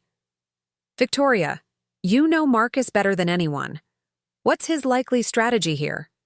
I considered the question carefully. Marcus was desperate, unemployed, and facing potential criminal charges. His pregnant girlfriend was probably pressuring him to find some way to salvage their situation. He'd always been good at presenting himself as the victim when his plans went wrong. He'll claim he was set up, I said finally. That I manipulated company decisions to benefit him, then used my family connections to destroy him when our marriage fell apart. He'll position himself as the loyal employee who got caught in a vindictive family feud. And how do we counter that narrative? With facts, I replied, surprised by my own confidence. Marcus's misconduct is documented and verifiable. His financial irregularities are a matter of record. His violation of company policies happened regardless of our personal relationship. But the reporter won't be interested in facts, Michael, Torres pointed out. They'll be interested in the story. Family drama, corporate intrigue, power struggles in Manhattan's business elite. Then we give them a better story, I said, the strategy forming as I spoke. We don't let Marcus control the narrative by making him the victim of family politics. We make this about corporate accountability, about a company that takes ethical violations seriously regardless of personal relationships. Dad smiled, the first genuine expression of approval I'd seen from him all morning. What did you have in mind? I go downstairs and face the reporter directly. I acknowledge my role in Marcus's hiring and in discovering his misconduct. I explain my qualifications and my new position with the company. I turn this from a story about family drama into a story about business professionalism. The board members exchanged glances, clearly weighing the risks of such an approach. Sending me downstairs to confront Marcus and the media was either a brilliant public relations move or a catastrophic mistake that would make everything worse. It's risky, admitted Robert Chen. If the interview goes badly, if Marcus says something damaging, if you come across as vindictive or unprofessional, then we'll have the same problems we'd have by hiding from the story, I finished. But if I can demonstrate competence, professionalism, and legitimate business justification for our decisions, we control the narrative instead of letting Marcus control it. David Walsh looked at his watch. We need to decide quickly. The longer Marcus is in our lobby talking to a reporter, the worse this gets. Dad turned to face the full board. All in favor of offering Victoria the position of Director of Strategic Development, effective immediately, and authorizing her to serve as company spokesperson for the current situation. The vote wasn't unanimous, but it was decisive. 6 hands rose in support, with only Michael Torres and David Walsh abstaining rather than voting against. Motion carried, Dad said formally. Victoria, congratulations on your new position. Now let's go deal with your ex-husband. As we prepared to leave the conference room, I realized that in the span of less than 12 hours, I'd gone from being a CEO's daughter playing a supporting role to being a corporate executive with real authority and public accountability. The quiet life I'd built around Marcus's career was gone, replaced by something that was entirely my own. The elevator ride down to the lobby felt like descending into a battlefield. Through the glass walls, I could see Marcus gesticulating animatedly, while a well-dressed woman with a recorder took notes. Other employees were pretending to work while obviously listening to every word. Ready? Dad asked as the elevator doors opened. I thought about everything that had led to this moment. 5 years of hidden influence, 8 months of investigating, my husband's betrayal, 1 night of public humiliation that had changed everything. I thought about Marcus's confident smile when he'd brought Diane to our anniversary party, never imagining that his carefully planned exit strategy would backfire so spectacularly. Let's go introduce the media to the new Director of Strategic Development, I said. The lobby fell silent as we approached, dozens of eyes tracking our movement toward what promised to be one of the most important conversations of my professional life. Marcus looked up from his interview, his expression shifting from confident justification to naked panic as he realized that his former wife was about to take control of the narrative he'd been trying to spin. For the first time since last night's revelations, I felt genuinely excited about what came next. The Sterling and Associates lobby had never felt so much like a gladiatorial arena. As Dad and I approached the seating area where Marcus sat with Financial Times reporter Catherine Morrison, no relation, thank God, I could feel the weight of dozens of eyes tracking our movement. Employees who'd been pretending to focus on their work were now openly staring, phones discreetly positioned to capture whatever was about to unfold. Marcus looked up as we approached, and I saw the exact moment he realized his strategy was about to collapse. The confident posture he'd maintained while painting himself as the victim of family politics crumbled as he registered my presence alongside Dad. His carefully rehearsed narrative about vindictive in-laws and professional persecution suddenly seemed a lot less compelling when the alleged perpetrators were standing right there, ready to respond directly. Ms. Morrison, Dad said, extending his hand to the reporter with the kind of polished charm that had made him legendary in business circles. Jonathan Sterling, CEO. I understand you're interested in discussing recent personnel changes at our firm. Catherine Morrison was a seasoned business journalist in her 40s, the kind of professional who'd built her reputation on exposing corporate scandals and executive malfeasance. She shook Dad's hand while her eyes assessed me with the calculating intensity of someone trying to determine whether I was worth her attention. Mr. Sterling, thank you for joining us. I was just speaking with Mr. Morrison about his termination yesterday and some rather serious allegations about family influence in corporate decision-making. Allegations that I'm sure we can address directly, I said, stepping forward and extending my own hand. Victoria Sterling, Director of Strategic Development. I believe you have some questions about my role in recent events. Marcus's face went white as he heard my new title. In less than 24 hours, I'd gone from being his unemployable wife to holding an executive position at the company he'd just been fired from. The symmetry was so perfect, it almost felt planned. Though reality was far messier than any strategic design. Director of Strategic Development? Catherine repeated, her journalistic instincts immediately latching onto the implications. That's quite a rapid promotion for someone who, according to Mr. Morrison, was recently unemployed. Actually, I replied calmly, settling into the chair across from her. I've been serving in an advisory capacity for Sterling and Associates for the past 5 years. Yesterday's event simply formalized an arrangement that was already functioning effectively. Marcus leaned forward desperately. Catherine, don't let them spin this. Victoria has been manipulating company decisions for years, using her family connections to what, Marcus? I interrupted, my voice carrying just enough edge to cut through his protestation. To recommend you for positions you weren't qualified for? To cover for your performance issues? To provide you with strategic insights that made you look more competent than you actually were? The lobby fell completely silent. Even the usual background noise of ringing phones and clicking keyboards seemed to have stopped as everyone strained to hear our exchange. Catherine. Morrison's pen moved rapidly across her notebook as she sensed the story evolving beyond her initial expectations. Mr. Morrison, you're alleging that your ex-wife, used family influence to benefit your career. That's exactly what I'm saying, Marcus replied, though his voice lacked the conviction it had carried moments earlier. She manipulated personnel decisions, influenced project assignments, and then when our marriage fell apart, she used the same connections to destroy me. And yet, I said, pulling out my phone and opening the voice recording app, you seemed quite comfortable with those arrangements when they were benefiting you. I pressed play, and Marcus's voice filled the lobby space with crystal clarity. The best part is, she has no idea how much I've been earning on the side. Those consulting fees for the Morrison project, the Henderson bonus, I've been moving money into accounts she doesn't know about. The effect was immediate and devastating.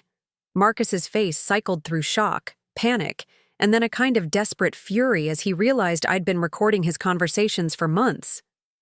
You can't use that, he said, his voice cracking.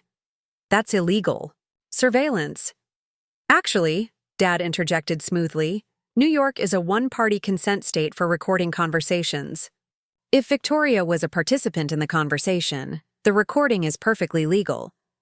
Catherine Morrison looked up from her frantic note-taking with the expression of a journalist who'd stumbled onto a much bigger story than she'd expected. Mr. Morrison, this recording suggests you were engaging in financial misconduct while employed at Sterling and Associates. Can you explain the unauthorized consulting fees you referenced? That's taken out of context, Marcus stammered. Those were legitimate business activities. Conducted without company approval, in violation of your employment contract, using proprietary client information, I said, my voice remaining steady despite the adrenaline coursing through my system. We have documentation of every transaction, Marcus. Email correspondence with Henderson Industries that references internal Sterling and Associates strategies, bank records showing deposits that correlate with project timelines, a pattern of systematic fraud that goes back at least 18 months. The reporter's eyes lit up with the kind of professional excitement that comes from recognizing a legitimate scandal. This wasn't just gossip about family drama. This was corporate fraud with documented evidence and potential criminal implications. Ms. Sterling, Catherine said, turning her attention fully to me. You mentioned serving in an advisory capacity for 5 years. What exactly did that involve? This was the critical moment, the opportunity to define my own narrative instead of letting Marcus's desperation drive the story. I could feel Dad's supportive presence beside me, but I knew this answer had to come from my own credibility and competence. Strategic analysis, client relationship management, and personnel assessment, I replied. I have an MBA from Wharton with concentrations in strategic management and organizational behavior. For the past 5 years, I've been analyzing market opportunities, evaluating project proposals, and providing recommendations on talent acquisition and development. And your role in your husband's hiring and career advancement? Marcus was hired based on his qualifications and interview performance. His subsequent project assignments were based on strategic needs and his demonstrated capabilities. What he chose to do with those opportunities, including violating company policies and engaging in unauthorized business activities, were his decisions alone. Marcus tried to interrupt, but Catherine held up a hand to silence him. Mr. Morrison, the evidence Ms. Sterling is presenting suggests systematic misconduct on your part. How do you respond to allegations of fraud and breach of contract? This is all fabricated, Marcus said desperately. She's using company resources to manufacture evidence because she found out about Diane. Marcus, I said quietly. Stop. Something in my tone must have conveyed the futility of his position because he actually fell silent for a moment. The affair is irrelevant to your employment termination, I continued. Your unauthorized consulting activities, your violation of non-compete agreements, and your misuse of company resources are relevant. The fact that you chose to announce your affair at our anniversary party simply demonstrated remarkably poor judgment in addition to your professional misconduct. Catherine Morrison was writing furiously now, clearly recognizing that she'd stumbled onto a much more complex story than anticipated. Ms. Sterling, some might argue that your new position represents a conflict of interest, that you're being rewarded for exposing your husband's misconduct. Some might argue that, I agreed, but they'd be wrong. My appointment as Director of Strategic Development is based on 5 years of successful advisory work that contributed to over $50 million in annual revenue growth. The timing is coincidental. My qualifications are not. Can you provide documentation of these contributions? Absolutely. I pulled out a tablet that Margaret had prepared earlier, containing a comprehensive portfolio of my strategic recommendations and their measurable outcomes. Client acquisition strategies, project development frameworks, personnel recommendations, all documented and verified by results. As Catherine reviewed the materials, I watched Marcus realize that his attempt to control the narrative was backfiring spectacularly. He'd expected to portray himself as the victim of vindictive family politics, but instead, he was being exposed as a corporate fraudster whose misconduct had been meticulously documented.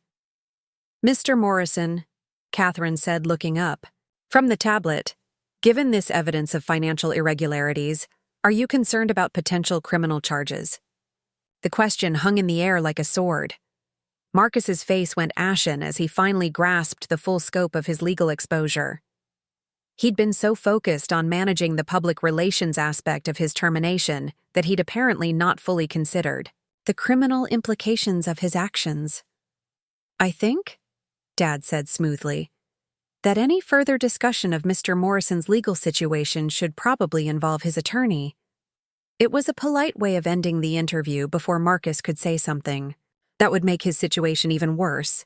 Catherine Morrison recognized the dismissal and began packing up her recording equipment, clearly satisfied that she had more than enough material for a compelling story. Ms. Sterling, she said as she prepared to leave, would you be available for a follow-up interview? I'd like to discuss your transition from advisory role to executive position in more detail. Of course, I replied. Margaret Hartwell, our communications director, can coordinate scheduling. As the reporter left, the lobby slowly returned to its normal rhythm of activity. Employees who'd been openly eavesdropping suddenly remembered, urgent tasks that required their immediate attention. Marcus remained seated, staring at his hands with the expression of someone who'd just watched his entire world collapse in real time. "Marcus," I said quietly, "you should go. There's nothing left for you here." He looked up at me with something approaching desperation. "Victoria, please. I know I made mistakes, but we can work this out. Diane and the baby, they don't deserve to suffer for my poor judgment." "You're right," I agreed. "They don't deserve to suffer, which is why you should focus on figuring out how to support them instead of trying to blame other people for the consequences of your choices." Dad placed a supportive hand on my shoulder. "Marcus, I suggest you contact a criminal defense attorney as soon as possible. The documentation we've compiled will be turned over to the appropriate authorities, and you'll want legal representation for what comes next." As Marcus finally gathered the remnants of his dignity and left the building, I realized that the confrontation I'd been dreading had actually gone better than I could have hoped. Instead of being portrayed as a vindictive wife using family connections for personal revenge, I'd emerged as a qualified professional who'd exposed legitimate corporate misconduct. "How do you think that went?" I asked Dad as we watched Marcus's retreating figure through the lobby windows. "I think," he replied with a satisfied smile, "that you just gave a masterclass in crisis management and strategic communication." The rest of the morning passed in a blur of activity. The story that Catherine Morrison published online within hours was far more favorable than I'd dared to hope.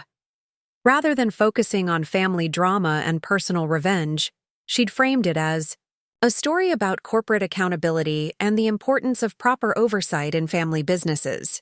Sterling and Associates appoints qualified executive after exposing employee fraud.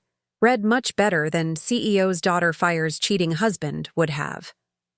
By noon, my phone was buzzing with calls from industry contacts, business school classmates, and clients who'd worked with Marcus and wanted to understand the transition. Each conversation was an opportunity to reinforce the professional narrative we'd established, that this was about business competence, not personal vindictiveness. Sandra Chen found me in my new office, Marcus's former office, which had been hastily cleared and redecorated, reviewing client files and preparing for the meetings that would define my first week as an official Sterling and Associates executive. "The Henderson Industries people want to schedule a face-to-face meeting," she reported. "Apparently they're concerned about continuity of service after Marcus's departure." "Understandable," I replied, already thinking through the strategic implications. "Schedule it for tomorrow afternoon.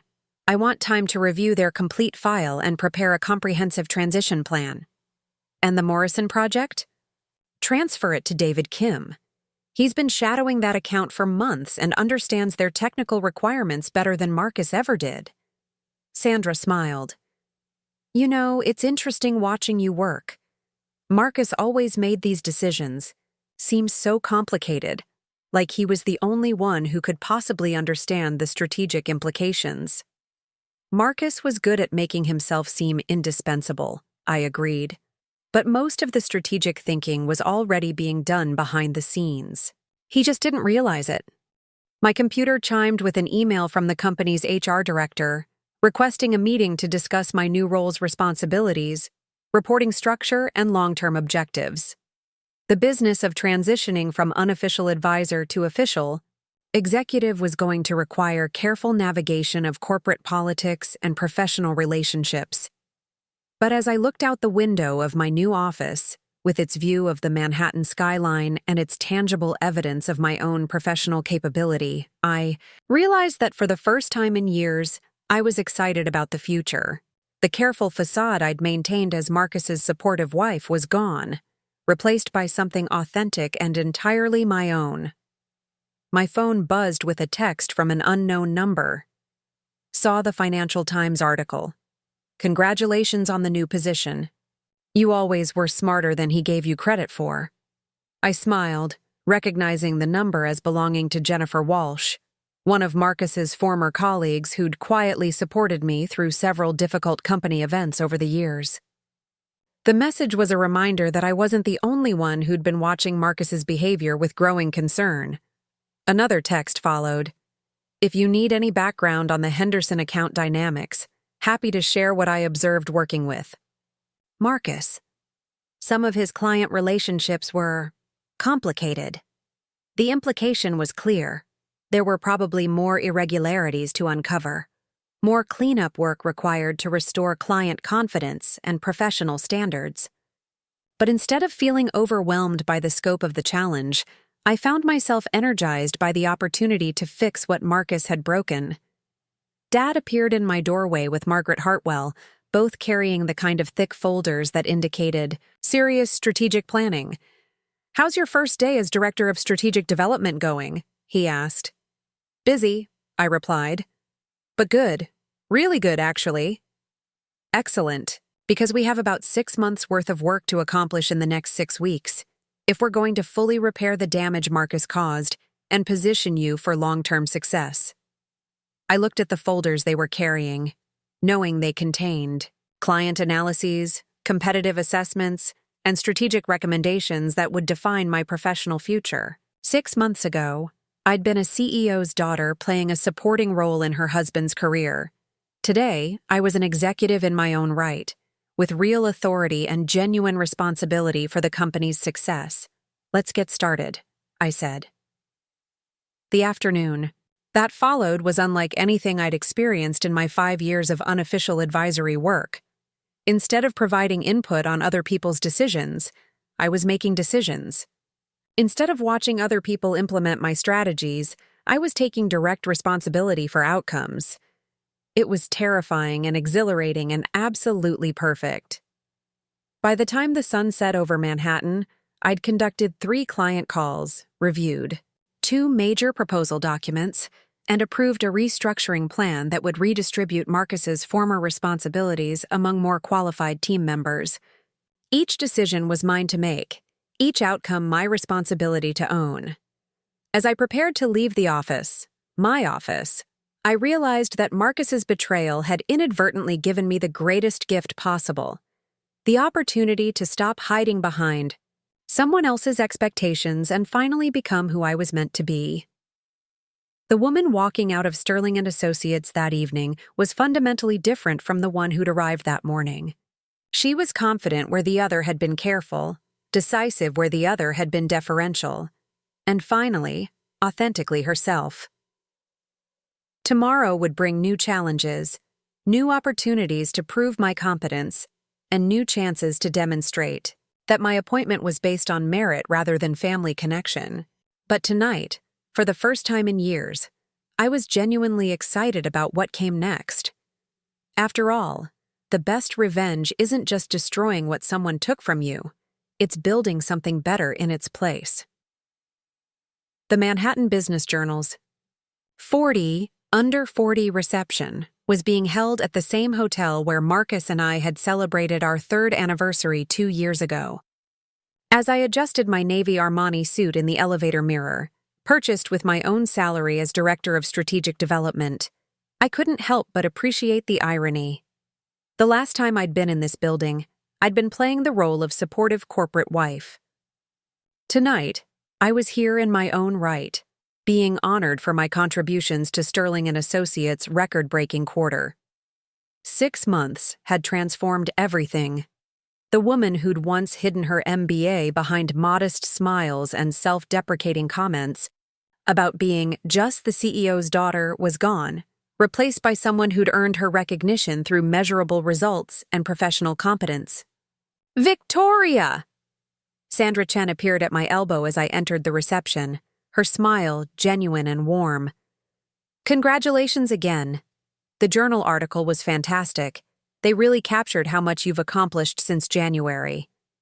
The article had been a turning point, marking my transition from family business nepotism story to legitimate executive success story.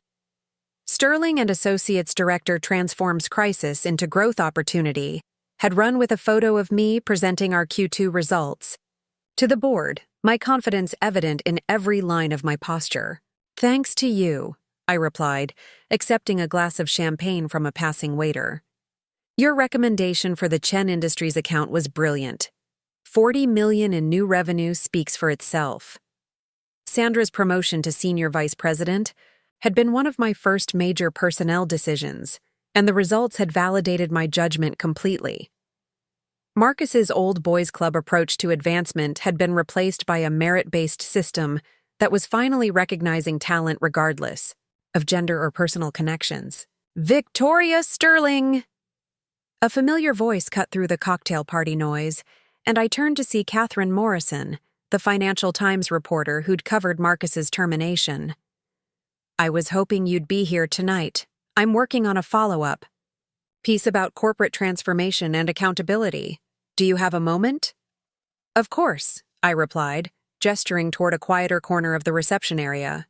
The media attention had been uniformly positive over the past 6 months, but I'd learned to be strategic about which interviews to accept and how to frame my responses.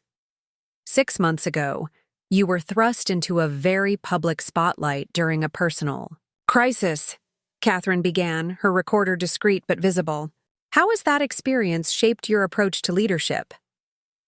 It was a question I'd been expecting, and one I'd thought about extensively during the quieter moments of building my new career. I think crisis reveals character more than it creates. I said carefully. The skills I use to navigate that situation, strategic thinking, evidence-based decision-making, stakeholder management, were skills I'd been developing for years. The crisis simply forced me to use them publicly instead of behind the scenes. And the personal cost? Your marriage ended very publicly, in circumstances that must have been humiliating. The marriage ended because it was built on false premises, I replied. My ex-husband saw me as someone to be managed rather than someone to be partnered with. Once I stopped accepting that dynamic, the relationship was no longer sustainable. Catherine nodded, making notes.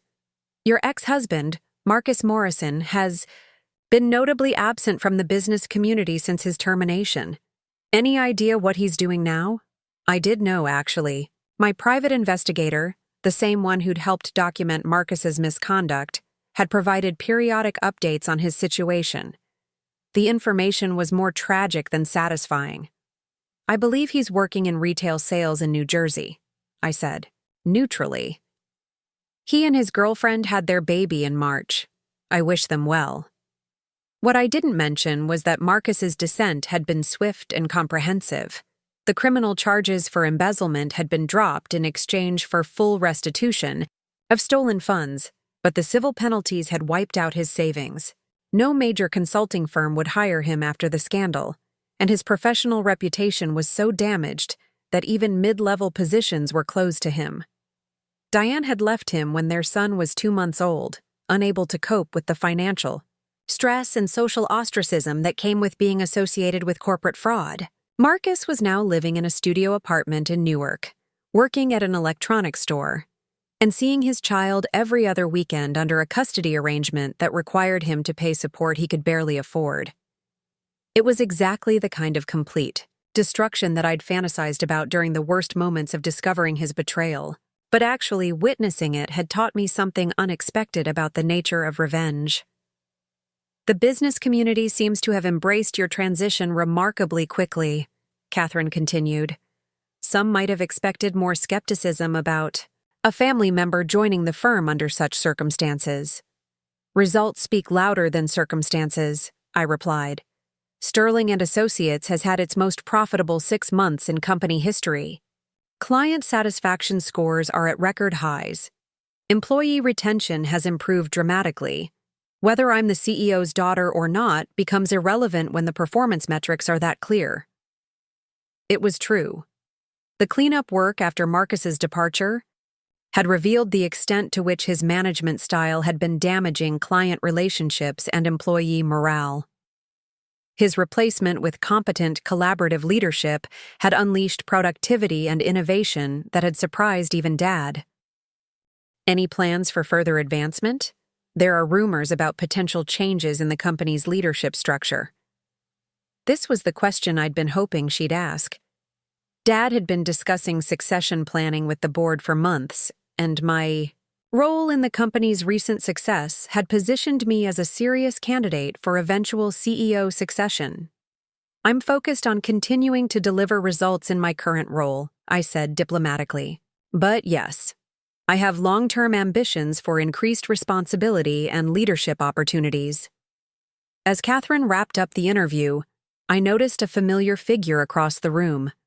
Jennifer Walsh, who'd taken over the Henderson account after Marcus's departure, was deep in conversation with several potential clients. The account that Marcus had claimed as his greatest success was now generating twice the revenue under Jennifer's management. "Victoria, there's someone I'd like you to meet." Sandra appeared again, this time with a distinguished gentleman in his 60s who looked vaguely familiar. "Victoria Sterling, meet Robert Henderson, CEO of Henderson Industries." My heart skipped slightly. Henderson Industries had been the account that Marcus was most proud of, the one he'd used unauthorized inside information to secure. If Robert Henderson had complaints about the transition or concerns about our service quality, it could undo months of reputation rebuilding.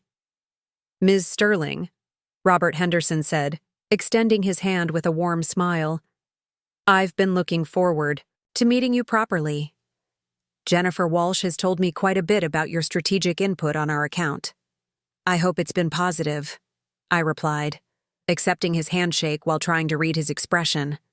"More than positive. Transformative. Actually, the account management we're receiving now is light years ahead of what we experienced previously. Jennifer tells me many of the strategic frameworks she's using were developed by you?" Relief flooded through me. "I contributed to the analytical approach, yes, but Jennifer deserves credit for the implementation and client relationship management." "Modest, as well as brilliant," Robert chuckled. "That's exactly what Jennifer said you'd say. Look, I'll be direct. We're expanding our consulting needs significantly next year. Henderson Industries would like Sterling and Associates to be our primary strategic partner, but only if you're personally involved in the account management." It was a stunning validation. The client that Marcus had acquired through misconduct was now specifically requesting my continued involvement based on the quality of my work. "I'd be honored to work with Henderson Industries in whatever capacity best serves your needs," I replied. "Excellent. I'll have my team reach out next week to discuss the details. But I wanted to tell you personally, what you've built here is impressive. Your ex-husband never understood our business the way you clearly do." As Robert Henderson moved on to other conversations, Sandra squeezed my arm supportively. "That's got to feel good." "It does," I admitted. "But you know what feels better? The fact that he requested me based on competence, not sympathy or family connections." The rest of the evening passed in a blur of networking conversations, congratulations on my award recognition, and strategic discussions about potential business opportunities. By the time I was ready to leave, I'd collected a dozen business cards and set up half a dozen follow-up meetings. The car ride home through Manhattan gave me time to reflect on how dramatically my life had changed. 6 months ago, I'd been planning anniversary parties and managing household schedules. Tonight, I was fielding acquisition offers and discussing board positions. My phone buzzed with a text from Dad. "Saw the journal photographer got some great shots of you with the Henderson CEO. Board meeting tomorrow at 10 a.m. to discuss the succession planning timeline. Hope you're ready for increased responsibility." I smiled, typing back, "More than ready."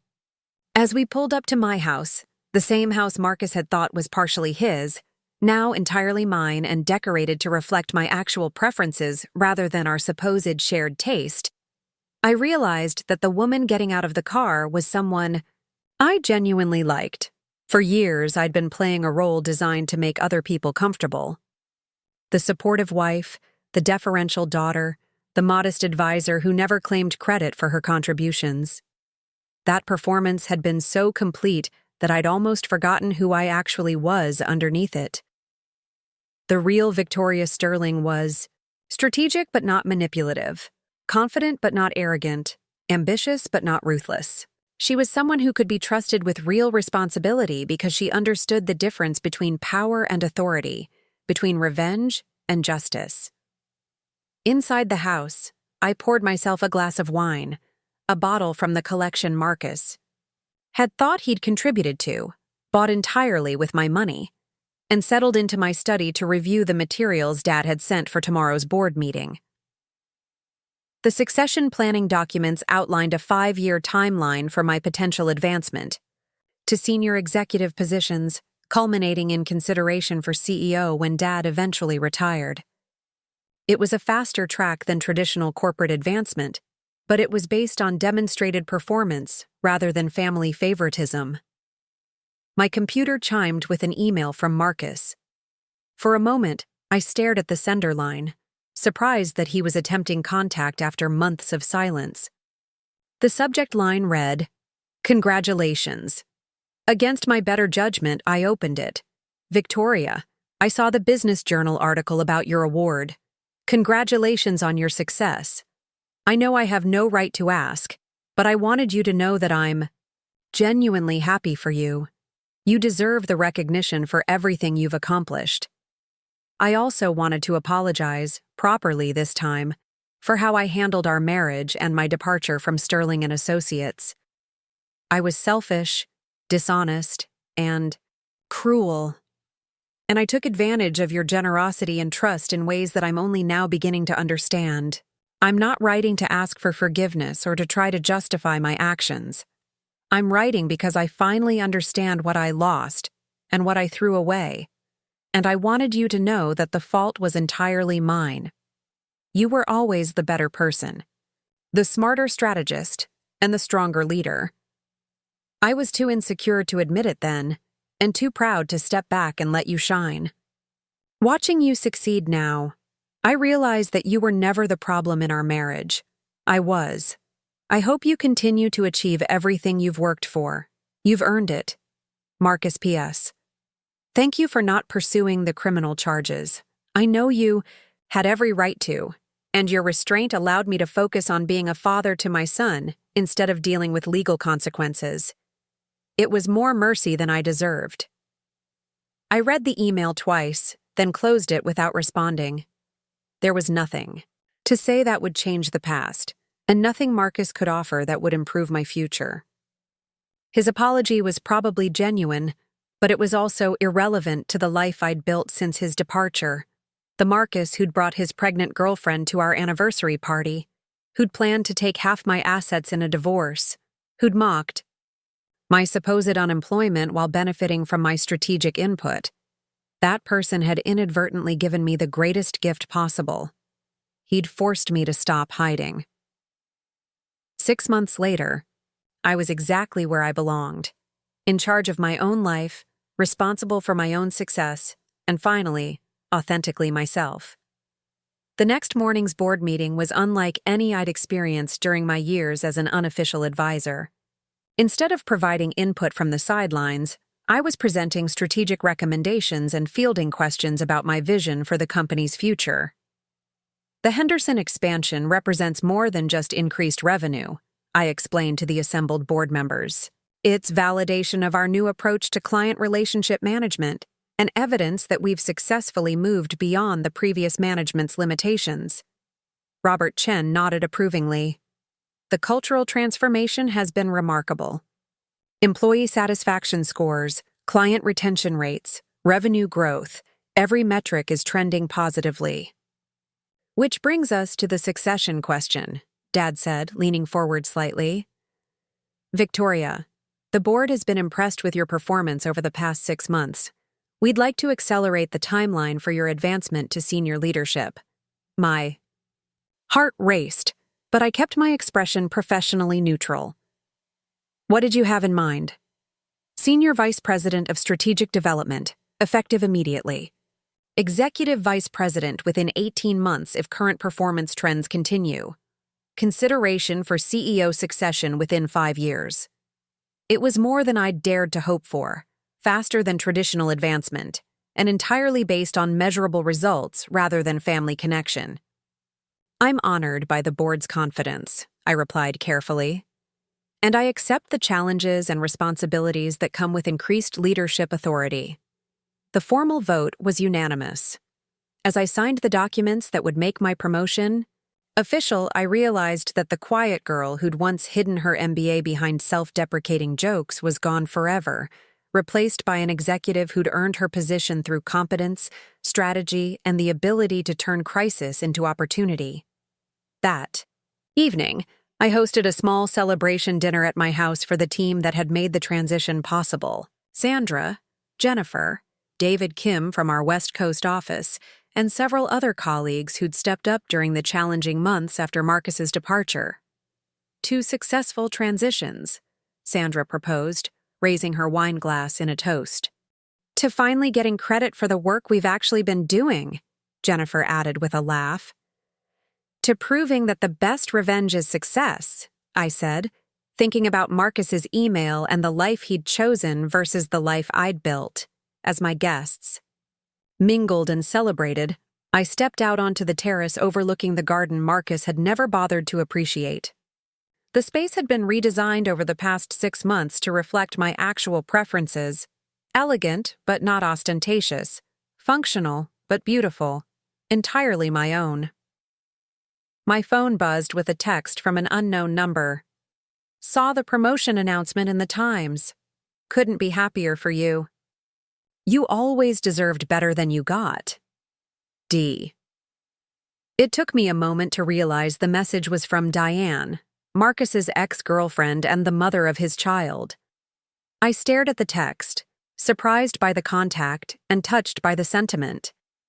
I typed back, "Thank you. I hope you and your son are doing well." Her response came quickly. "We are. Better than expected, actually. Turns out single motherhood is easier than I thought it would be, especially when you're not dealing with someone else's drama and dishonesty. Take care of yourself." I smiled, understanding exactly what she meant. Sometimes the hardest part of a bad relationship isn't the ending. It's the years you spend trying to make it work, despite knowing it's fundamentally broken. As the sun set over Manhattan, painting the sky in shades of gold and crimson, I realized that everything I'd lost 6 months ago, my marriage, my illusions about Marcus, my carefully maintained facade, had been replaced by something infinitely more valuable. I'd gained myself back. The real Victoria Sterling, strategic and confident, ambitious and authentic, finally free to become everything she'd always been capable of being. The best revenge, I'd learned, wasn't destroying Marcus's life, or even exposing his betrayal. The best revenge was building something so much better than what I'd lost that I was grateful for the betrayal that had made it possible. After all, some gifts come disguised as disasters, and some endings are actually beginnings in disguise. 6. Months ago, Marcus had brought his pregnant girlfriend to our anniversary party, thinking he was taking control of his narrative and his future. Instead, he'd handed me mine. The end up next, you've got 2 more standout stories right on your screen. If this one hit the mark, you won't want to pass these up. Just click and check them out. And don't forget to like, subscribe, and turn on the notification bell so you don't miss any upload from us.